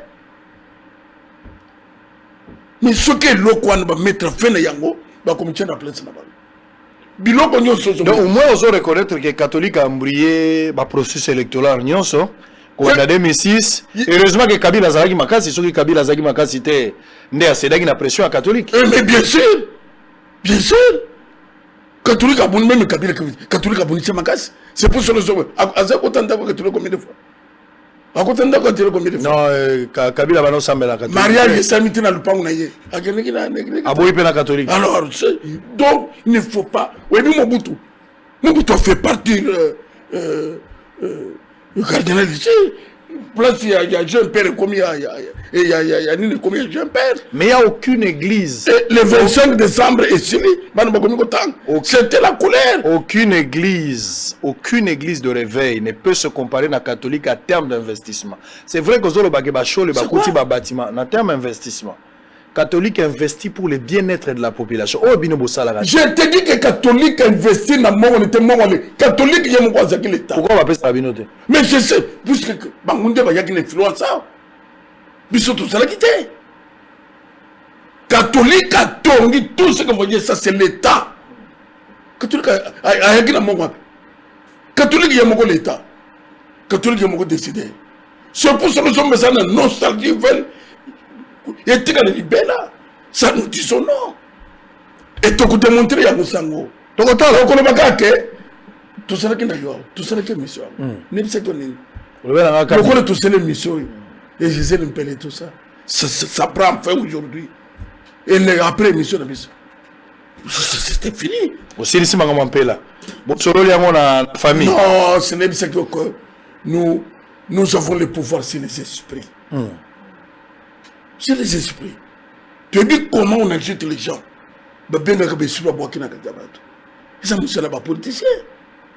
Nous avons dit aux esprits de ne plus faire quoi que ce soit. Donc, nous avons dit que catholique, l'église a besoin de exister, quelque chose sur mon et c'est comme ça aux États-Unis. Cette fois-ci, élection, apparemment, vous s'est décidé cette fois-ci, bien au beaucoup taper la politique, hein. Bien beaucoup les bateaux, bah moi on a contradiction. Avec Pascal Moukouna en 2006 au Boya au Kota. Au Boyagat. Pour le temps ba jiba ba kotaka. Tango ba kankenza ba kotaka. Bosani hein, oza rattraper na histoire hein. Non. Tala yo moko koti hein. We ba teleza kana mbongo siko timbeli ofungoli. Eza pona mbongo te. Bongo na M6 au Boya. Au Boya pona nini. Yo kana bisakote. Nzamba évolue hein. Non, nous avons compris que tout ce qu'on mettre erreur ya pamba. Ba erreur wana ozoni mo kosala ka ba erreur. Eza erreur. Senga Nzambe pardon. C'est pour cela. Senga Nzambe pardon na batu pardon. Senga pe pardon. Pardon ça. Oendwisaki batu na erreur olobaki bakota na politique te ejima ba ya mapia kotaki ka kenza kotaki yo telemelaki bango. Siko lelo yo mo koti. Senga bandeko pardon. L'honnêteté intellectuelle ngo. Senga bango pardon. Zana na siri sana soko. Si bandeko senga bango pardon. Yo kana na yebise. Mboka ngo eza ya bango. Mboka ngo ya bango. Bango banani. Biso ba politicien. Et non comme biso tozo kamba batu. Ou politicien na memazana bango te. C'est déjà la politique. Déjà la politique. Nakotika. Ndenge tout ça ko le bwana. Non tout tika bango. Nous sommes les pilotes qui tout ça côté pleurer. C'est pour cela mon que même colon tout ça qui nous dit que cette fois-ci mon tout moko à côté de l'église té. Bana mangem yo zangi bazangi bano bakokomba ba député.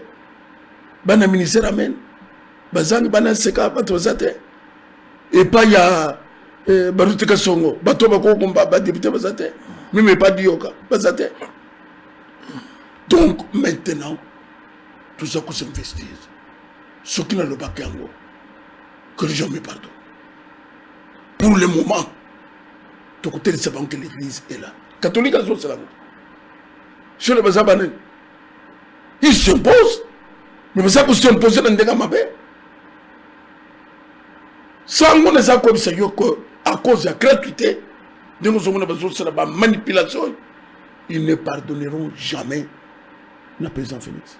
Pour eux. Donc, quand on a la biftek. Exactement. Quand on a chaud les moines. Quand il faut nettoyer Matanga, un président qui arrive dans Matanga, mais quand on a ça qu'on se permet de nettoyer Matanga, c'est bien, mais le peuple a lié, ne bien. Parce que c'est un président. Pourquoi cette humiliation? Donc, pour la Bango, le président Félix ne m'a pas. Donc, je me suis créé le Kadima. Ce que c'est là qui Zouzi, Antoine. Je suis le bateau. Donc, je mangiste. Est-ce que Kadima cause la mangiste? Donc, les églises ne sont tous à donc, voilà comment le Giga battu. Alors, Senga pardon. Senga pardon à Bakakenza. Bandego Balimbisa, vous comprenez qui t'est ce que vous comprenez. Au combattant qui bat en 2006. Que les gens nous pardonnent à logique. Très bien, voilà, c'est pas les posengi pardon. Dans les honnêteté na obo yo qui au monika ko sali mabe osenga pa. Moi la nzamba za kandebo. Eza kwa te muta kosi batu kenga la sala boye tout ça, mais c'est quoi après boye ko tala ke bon muta zo senga pe. Otali pena moto. Omoni moto libandi ata kati ko vous connaissez soko vandi kimia. Okoye baga ezaki kalungu. Même kitoko tobota makalangwa to koti retraite ata ba bondeli soko mama be. Otali longia mutu bolobi wa ata retraite rien. Koko sabala nzambe te loba ke ko la salinga boye za la lolendo ndenge yo zaleli peut-être na bundisa kan kolo tout ça na chaka yo ke le kolobote ngai basala ngai boye ngai vina ngai non jamais moulaya mutoko bango jamais na photo passeport faut photo a mobimba église de réveil ba kobimisa pe ba leader na bango siko église de réveil nini pasteur azana église yango bandimi baza combien ozala batu combien Babi bako bimisa batu na YouTube te, bako bimisa batu na ba église. Bako bimisa batu na église. Oza na église ya ndenge nini. Ero prépara ka base église na yo. Oza na église à 12 personnes, mais oza na 7000 abonnés. Ba abonnés baza ba fidélité. Faut pas faire la confusion. Et surtout que ngape na battre contre campagne pour na batu ebele. Lokwa nga na oza candidat te. Pour politique ezo intéressé ngai te. Eza na 2023, eza na 2028 ou 30. Sur l'élection kozalaka ngai na kotika la kozala politicien te. Je ne suis pas intéressé faux cop botika ba ba okota bakota mais na ko battre campagne contre certaines personnes en 2023. So na talika bo ngala kondima te moyibi atambola na papier ko saka alors que nabi kaza moyibi na kondima te que escroc aluka ko sabato alors que ngala nabi kaza escroc na kondima te na mona muto aza manipulateur na yebi vi na ye na yebi comment escroc kaka bato na yebi que il est soi-disant pasteur il est soi-disant politicien honnête na kondima te na peso occasion ko saka bato ngai na ko bato belé na ko bebsela bango COP 2023 naza na liste bato soki na lobby kaka bokoyoka na ko bebsa bino ba vérité.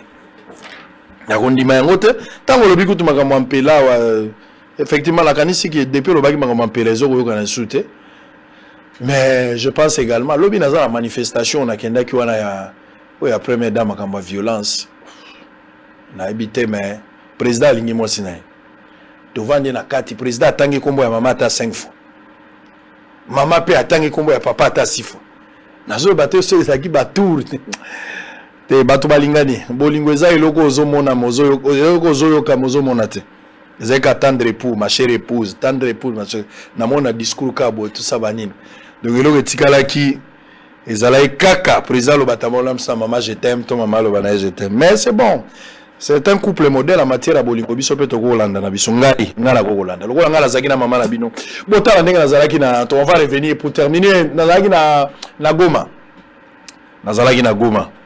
On a commis la Goma après bref séjour à un moment donné dans une famille mais on a décidé qu'il faut quand même côté là bateau yo na Goma bazana ba conditions infrahumaines. C'est vrai que l'état sali moi malamu l'état tongi moi ba logement 15 000 familles et amis balé hein au place mususu za na Kibati on a Karisimbi na yako koma wana ta on to komi ndeko dani na pesi mbote yende mutambaki biso ndeko azana noir ayambi biso nazalaki wana na Maurice Manuel Eumbo wa Outagi Suisse, c'est mon frère. J'étais également avec Marthe Diaké, c'est sa chère épouse, et j'étais également avec toute la famille, y compris les PCA. Johan Maurice était aussi de la partie.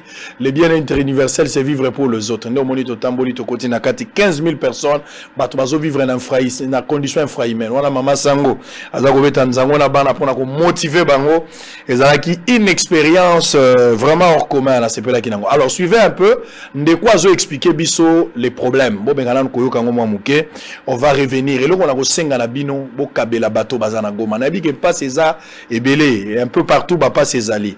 Mbujimaï pour le moment baza la situation très très difficile. Mbandaka, Équateur, nabi ke bato bazana problème. Bunia, Beni Butembo, mais la goma pe éruption ni la gongo memba ba ndako bato. Mama moko kutu azawa na bo mona ngo na page magazine abotaka les mêmes jours il y a éruption. Donc ko kima na nzela ba sala zaki na zemi mwana bimi. Bo mona pe mwana ngo tambolanda page spéciale.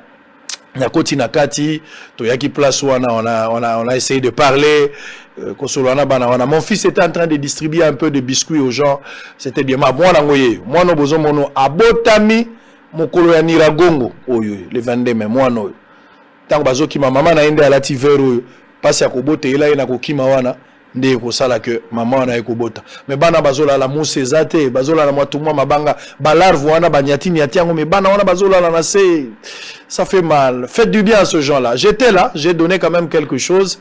Toboyaki batuba mona yango, mais on a juste donné symbolique au batuba kwa komona. Les restes là, bango bali na bango. Tant aux oli kanisa batuba na goma. Mais suivons quand même des explications avec notre ami. On va revenir, on va prendre maintenant l'incursion. Il y a armée rwandaise na Kibumba un peu partout. On va parler de ça. Pour terminer, allez, à tout à l'heure. De la division des actions humanitaires, qui a été affecté ici au camp de Kanyaruchinya pour administrer. Donc, comme ce sont des déplacés internes, cela revient du ministère des Actions humanitaires et Solidarité nationale de pouvoir administrer les camps des déplacés internes. Et c'était le 22 mai 2021 qui avait eu l'éruption volcanique à Goma et qui a occasionné des déplacés internes qui se sont cantonnés de part et d'autre dans des écoles, et le gouvernement de la République démocratique du Congo a érigé à travers le génie militaire un cas de déplacés internes qui devrait habiter 1000 ménages. Donc c'est 1000 abris construits par le gouvernement de la République démocratique du Congo. C'est depuis le 1er octobre que le ministre des Affaires sociales, Action humanitaire et Solidarité nationale, M. Modeste Mutinga, son excellence, il est venu de lui-même ici, à Munigi, pour lancer le go d'installer les sinistrés dans le site de Kanyaruchinya. Et donc, c'est depuis le 6 qu'on est en train de recevoir les vagues qui viennent de Kayembe, de Mujoga, de Bujari, de Kanyanja. Il y avait 5 sites temporaires qui habitaient les sinistrés et qu'on devrait délocaliser jusqu'à Kanyaruchinya camp. Et c'est là où nous sommes. Donc, les sinistrés sont en train d'être pris en charge par le gouvernement de la République démocratique du Congo. Au total, combien de ménages? Au total, 946 ménages sont déjà installés ici. Et nous sommes en train de recevoir d'autres. Nous les acheminons vers le camp de Kibat. Ils sont en train d'être pris en charge par le gouvernement de la République démocratique du Congo en vivre en kit NFI. Donc, dans toutes choses. Ce sont le gouvernement, c'est les principaux le gouvernement est le principal acteur, mais bien entendu, le gouvernement est soutenu par le partenaire. Les personnes de bonne foi également. Les partenaires et les personnels de bonne foi comme Sango aujourd'hui. Il y a le partenaire Oxfam qui nous a érigé des latrines. Il y a le partenaire Tia Found également. Donc il y a des partenaires qui sont en train de nous assister dans les hoches, dans l'assainissement du camp. Et donc il n'y a pas de souci ici. Le gouvernement est en train d'essayer de soulager tant soit peu la souffrance de cette paisible population. Alors, le site est actuellement la superficie et de combien? Et la superficie est de 4 hectares. 4 hectares, c'est pas facile. S'il faut faire 4 hectares, c'est pas facile. Avec la famille, peut-être on sera fatigué. Mais je vous invite, venez visiter ces gens, parler avec eux, apporter un soutien, discuter avec eux, prier avec eux, consoler ces gens. Ça serait une bénédiction, car derrière chaque sacrifice, il y a toujours eu une bénédiction.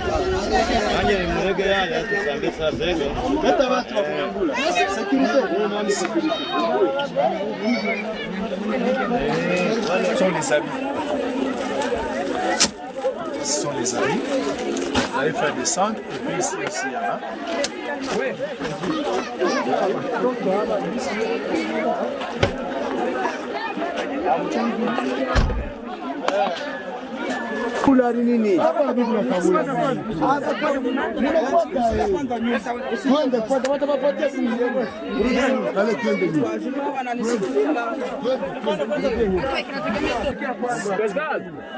Sécurité, mon voisin.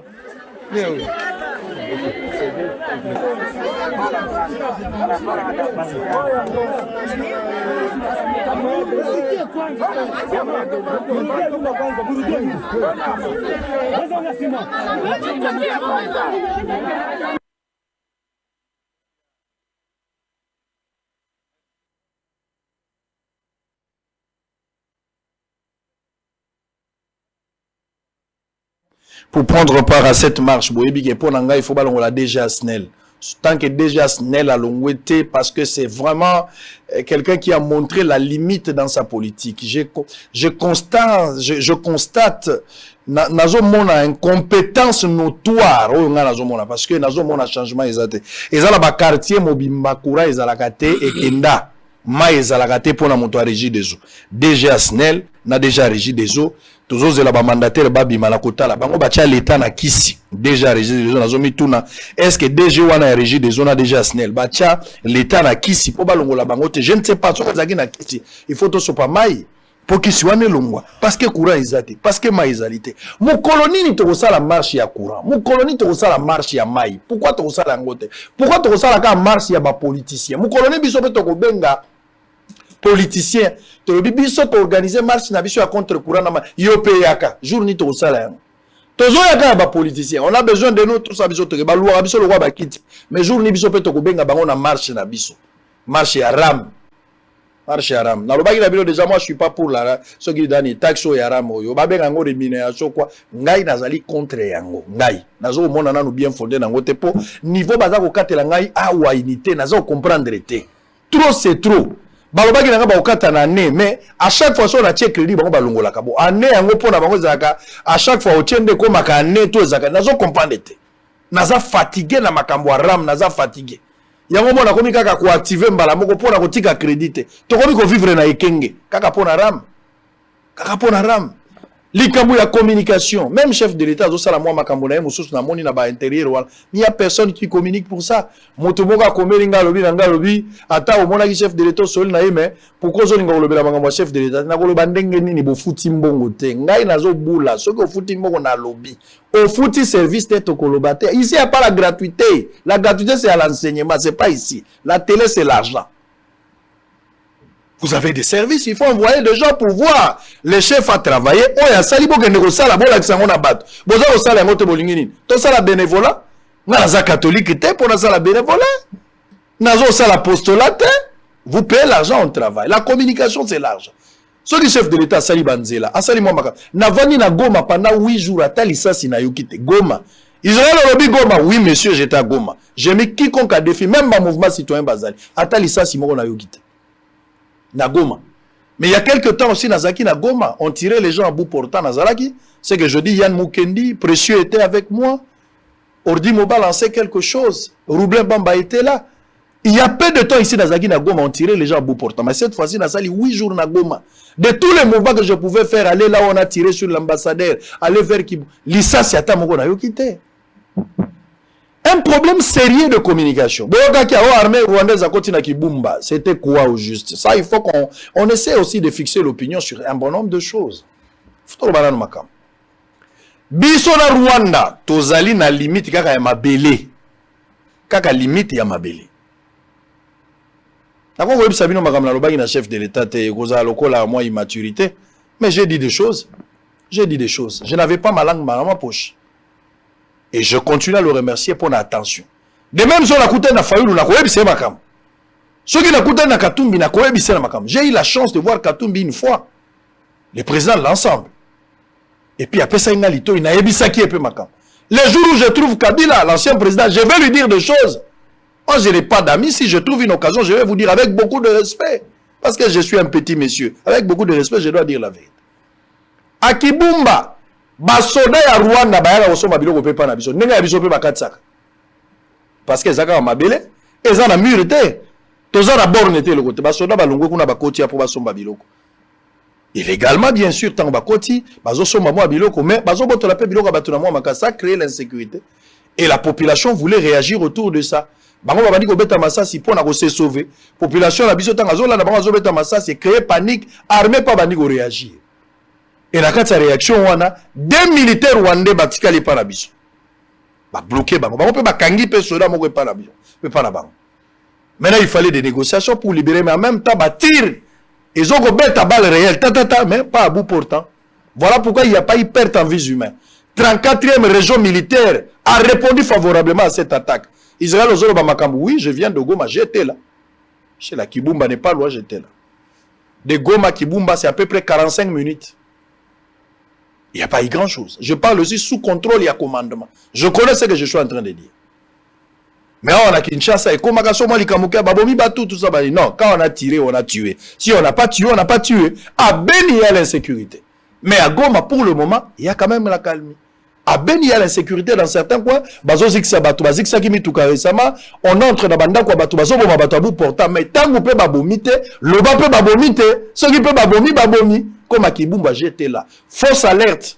Pas de perte en vies humaines, mais des dégâts matériels du fait que les rebelles, l'armée rwandaise, quelques éléments, bakotaki, bakoti baza, koyi babilo, bayi na hôpitaux, bayi pe moi quelques biens à bato bakenang. Mais finalement, il y a le calme. L'État a continué à contrôler, mais solution zali tocha ba borne. Même s'il faut clôturer le mur, il faut le faire. Nègre Israël a sali na Palestine. De l'autre côté, États-Unis a sali pe na Mexique. Tombe na kota la parce que tozo yo Canada. Tombe galan kocha clôture. Ça peut peut-être régler. Même pas tout, même à 10%, ça peut régler. Faut pas être un journaliste quand tu habites Lemba et que Massa c'est Betty Nangaba, tu commences à dire ça tire à balle réelle. Mais tu peux payer la moto pour te rendre là-bas. Et moi, j'ai la facilité de payer l'avion pour arriver là-bas, pour me rendre dans souci information. J'étais à Beni, Nazong et de Bounia. Après qu'il s'engage, je serai à Bounia, je dois être à Bounia pour parler avec cette population. Je dois évaluer ce qui se passe là-bas. En tant que journaliste, il faut que j'arrive. Je serai à Bounia. Comme j'ai été aussi de l'autre côté. Batabuka, vous m'avez dit, mais j'ai pas assez du temps, je vais voir si je pourrais arriver là-bas. Maïndombe, les gens m'attendent à Yumbi. Je serai également à Yumbi. Et on va voir ce qui va arriver. Batapoto, Bazarolela, mais Batapoto, Bozelanam, Nassi, Lissanano, Makambo et Awa. Je verrai. Europe, je vais voir ça après. Ceux qui n'ont pas coupé Sabino Mbote, Nakutana, Naya, Lorenzo Coco. Ceux qui ont Gozala. Naboketua Yamo, Naboke Sabino Mbote, ceux qui ont Gozala. On verra ce qui va arriver. Pour la tout na bouquet, tu as expliqué ngai na bosolo pourquoi boya ba concert bêta. Il faut expliquer. Ngalo na wala ba vidéo mais na mon na bouquet tu as expliqué ngai. Na retourne à la question. Alors, avec Pascal Moukoula, on va terminer parce que nous sommes arrivés à la fin. Ram. Félix Tshisekedi bilan positif. Kabila yaki na Gopas, Félix aye na Ram. L'état moyini. Population a boyi Ram. Boko longola Ram de. Et c'est le cas quand on zolo que makambo ezo sanama mais bato baza informé te. Tala ndengo une information ya Kibumba exact. Ceux qui va journaliste nyonso bakoki ko se déplacer pour la cause information ya solo. Ya mukonzi asali pe loko abie lo bampe. Avant na côté na likambarame na ko ebisolo ko kaka na ville province ya Kinshasa bakanga stade de martyrs na régime otiko le cas 2 ans bazo bongisi sango lero baye kolongola bator biloko nyonso ata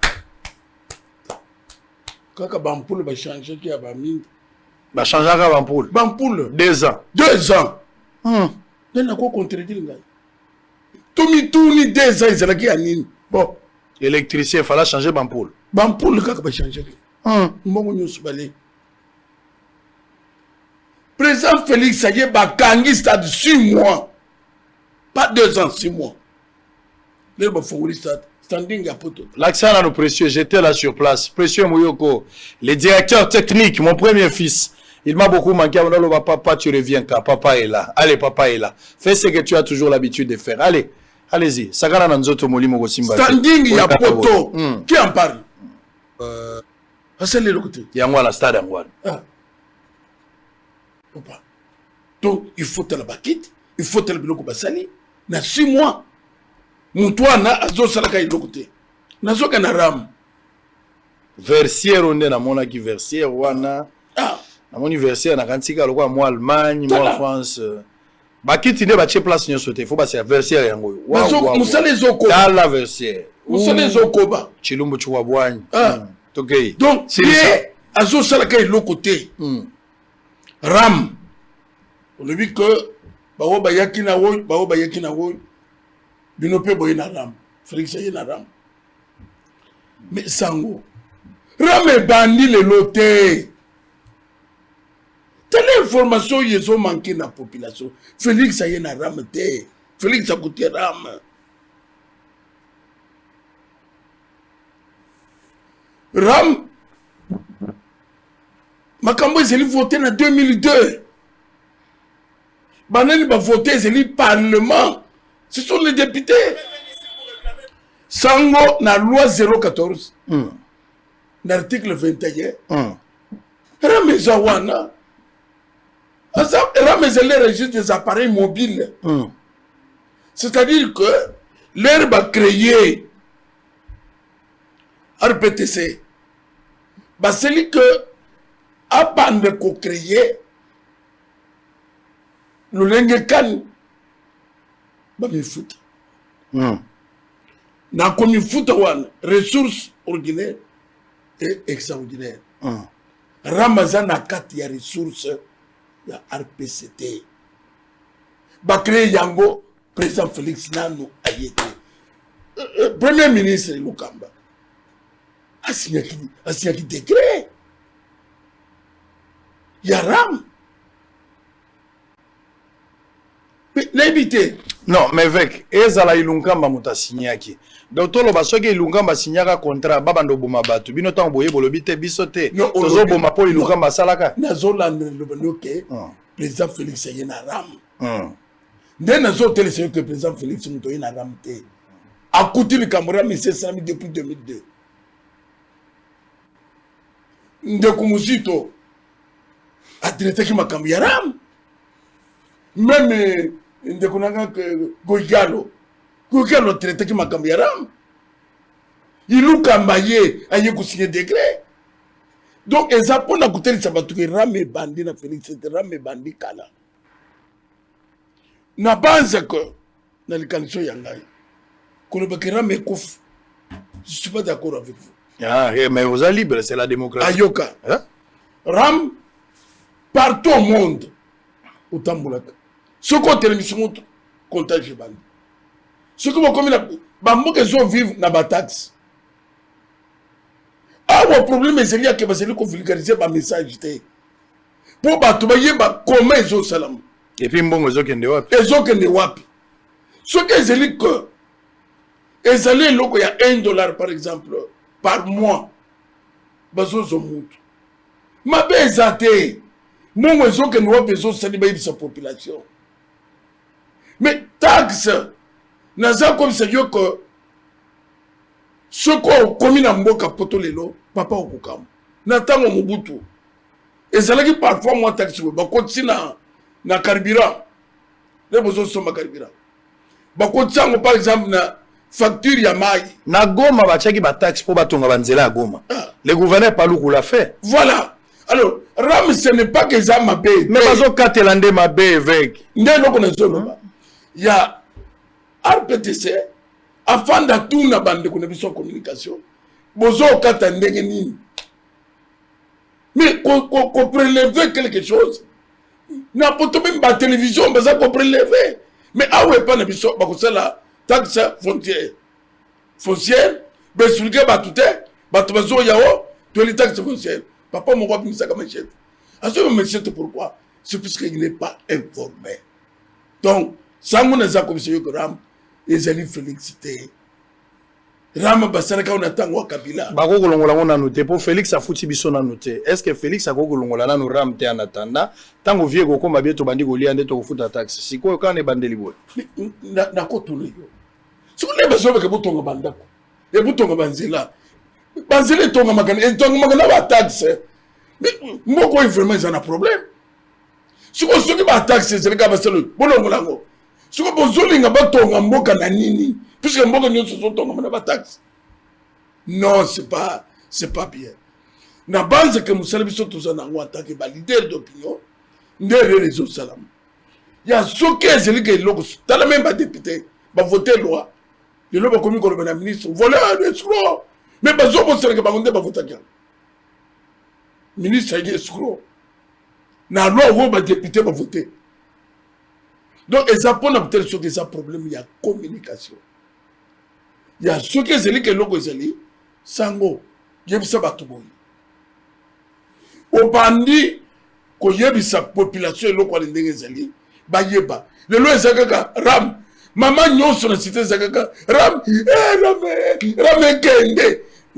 Ndenge et surtout que ma obi évêque ozobika kaka po na fungoli téléphone te soki na fungola ki olinga kokufa non kokufa wana nazobatela kaka po soko ndimaki na tielo téléphone na tsa ota 5 appels olinga kozika na plateau sango yoka ne bisa na limbisi yoka yoka ne bisa awu na zo pour intérêt na puisque ne biso que Ram Félix ayina muté Ram ba changu na tango Kabila l'air basari ko katwana Tika Kabila koloba shuma be Kabila Tika Kabila vanda na kimia Tika Kabila nalingi na Kabila te Tika Kabila bino ezaka Félix Félix ndaki na Ram papa nde boza na pouvoir lelo Tika Kabila Tika Kabila Ram donc Félix mtoye nango soki Kabila bebisaki me bobongisa te pourquoi bozo bongisa te pona nazo tuna kanam population alingi yango te OK soki population bolongola te mais pourquoi bolongoli loi ya ko protéger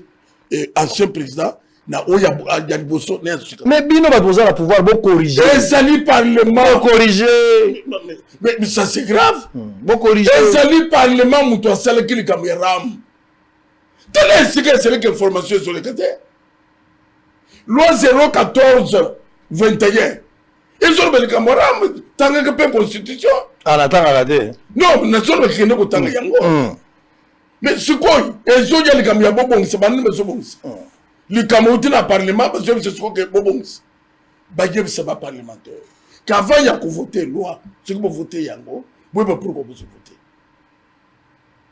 et ça pas même comme ministre kasi siko boza na majorité na parlement ça la motion soki yoko sala soki sala proposition à loi pesa yango pas député moko présenter balongo la ram de loko dans la place ma convoqué mutu na bino kibasa wana boboyi ba député ba ni biro et bois qui na proposition ya motion sango yoka oh assemblée ya ndenge nini we sango yoka boya nyonso yoka évêque Pascal Mukuna soko boy ram yo za leader d'opinion mais yoka ne biseyo na ko ebisote ram ezali parlement ndenge basala ba loi wana basala ba loi sans contrôle basala kira les locaux le que président longola yango bolongola yango il faut parlement de longola parlement longola yebisa ba député c'était une loi siko yebisa ba député bazotalo yebisa ba député oui yebisa bango za contre que bango il faut ba revoir loi ba loi ya ko revoir izaka ko ite ils ont ibéré.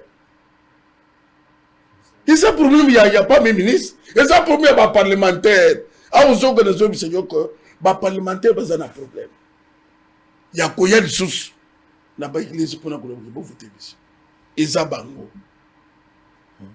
ba soda ba komi kokota les lois ba trop c'est qu'on connaître les conséquences alors ce sont des très bien tala FCC komi ko sala ba réunion ba arme bazo kota tina kati ba lukao ba arme za na kati ba to baninga en pleine réunion quand même vous en avez moins respect FCC azako sangana na batunaye basola bakoteli bango kati sango Évêque, on va terminer. Allez, nous sommes arrivés à la fin. Il ne faut pas. Tika totika la biso. Comment tu le besoni?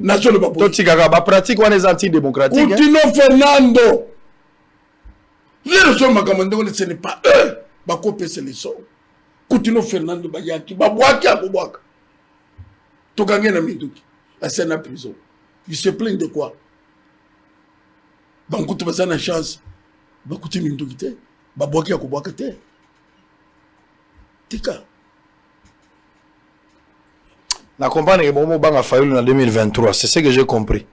Conclusion, on a moni que Ozo Banga Fayoulou en 2023, qui a koboto la bino maponomi. Na moni yango clair. Yo nous ont provoqué quelque discussion. On a provoqué le thé. Yoka. Na comprendre. Moto asila kana comprendre que Fayoulou a koboto la bino élection en 2023 yango bolingi. Déjà tout compris. Fayoulou a gagné azamo na mboka. Ah, ça c'est bien. Na sepeli pona. Ceux qui Fayoulou a gagné azamo na mboka. Bakobanga pona ni. Et l'autre biso to boke mboka ke na mboko ya papa yete. Ceux qui les l'ont Fayoulou a gagné. Azamo na mboka to ko prier.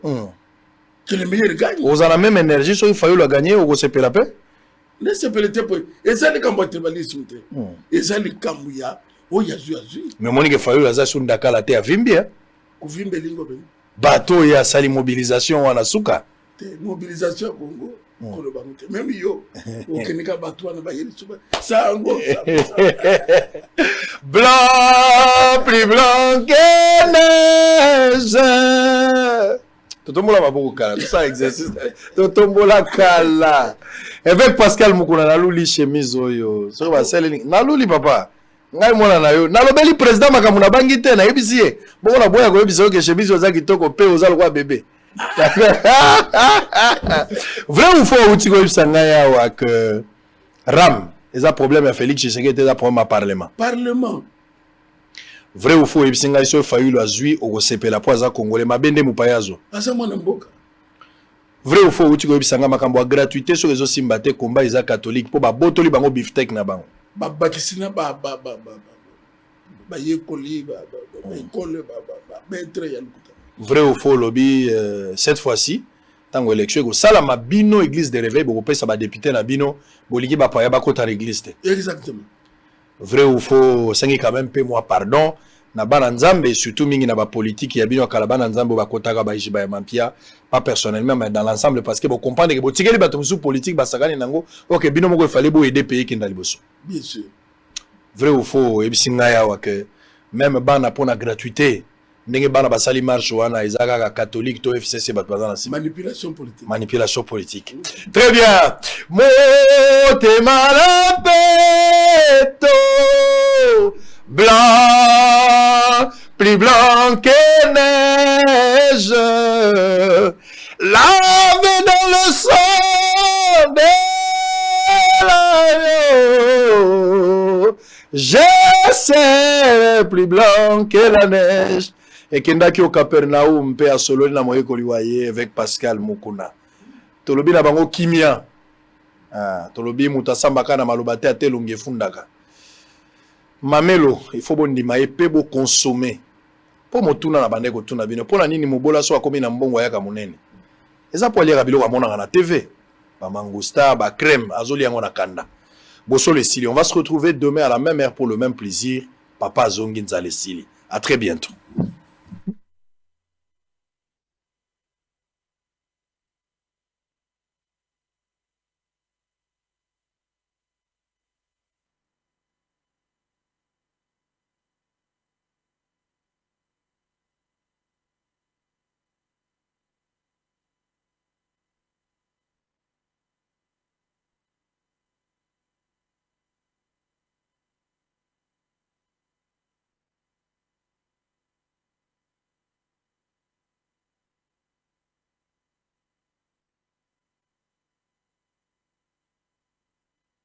Kinshasa olingaka kokende mboka ya Joe Biden, mboka ya Oncle Sam, Basiber Café Ben Lobich, bafongoli ba porte na bango po na masolo etali developeri yoka bien. Ezali kobanda officiellement le 6 octobre oyo kino le 9 novembre 2021.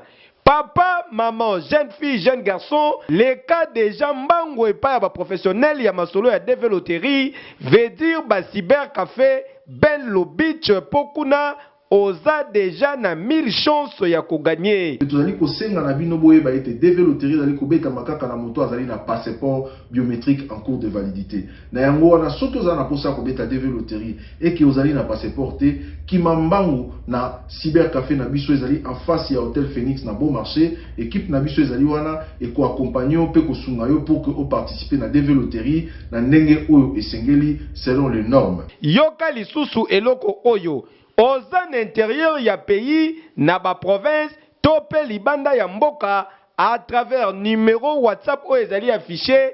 Tinda page biométrique ya passeport na yo, bakanga yo photo na format américain, kasi ba imprimer yango te, pe otindi lisusu po na Benlo Beach, bako bete la yo DV Loterie en toute sécurité. Parce que bandeko ba mekaki système wana na 2019, na 2020, bango nyonso bazalaki ba gagnant ebele bazali osala ba démarche mususu ba uti kokende mais ba betelaki DV Loterie na Kinshasa te. Sala expérience wana, je crois que Gopé Sanga a raison. Tuninga adresse ya ba cybercafé Benlo Beach ezwami na commune ya Barumbu en face ya Hôtel Phoenix na Bon Marché na 7e rue Limité na place commerciale en diagonale ya Kin Marché. Pepo na bana Tchangu na boulevard Lumumba immeuble Apocalypse 22 na commune ya Masina.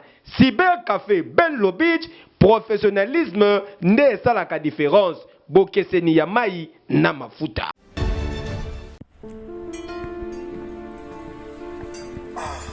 Frère, parle-moi un peu l'histoire là de devenir propriétaire avec 300 $ seulement en Kinshasa. C'est quoi l'histoire? C'est pas facile, ce n'est pas de micmac, ce n'est pas de la rigolade, c'est vrai. C'est des jeunes entrepreneurs, ils habitent ici. Moi j'ai tenté, je suis aujourd'hui propriétaire, je paye 300 $. J'ai dit bien 300 $ par mois. Il va te faire les calculs. Tu vas payer pendant un certain moment après la maison. La maison est construite en 9 mois seulement. Mais toi, tu payes 300 chaque mois à Kinshasa. Tu as une maison de 100 mètres carrés. Pendant combien d'années? Payer 300 $, 300 $. Bon, toi tu es mon frère. Toi tu es mon frère. Je ne vais pas te cacher la vérité. Oui, frérot. Je vais te donner tous les coordonnées. En tout cas, tu vas entrer en contact avec l'équipe. Mais je te dis, aujourd'hui, mes chers amis, c'est plus facile. Devenez propriétaire à Kinshasa avec 300 $ seulement. Tu payes chaque mois une très belle maison avec 3 chambres, 2 salles de bain. Je vous dis, les sommets. C'est bon. C'est fini.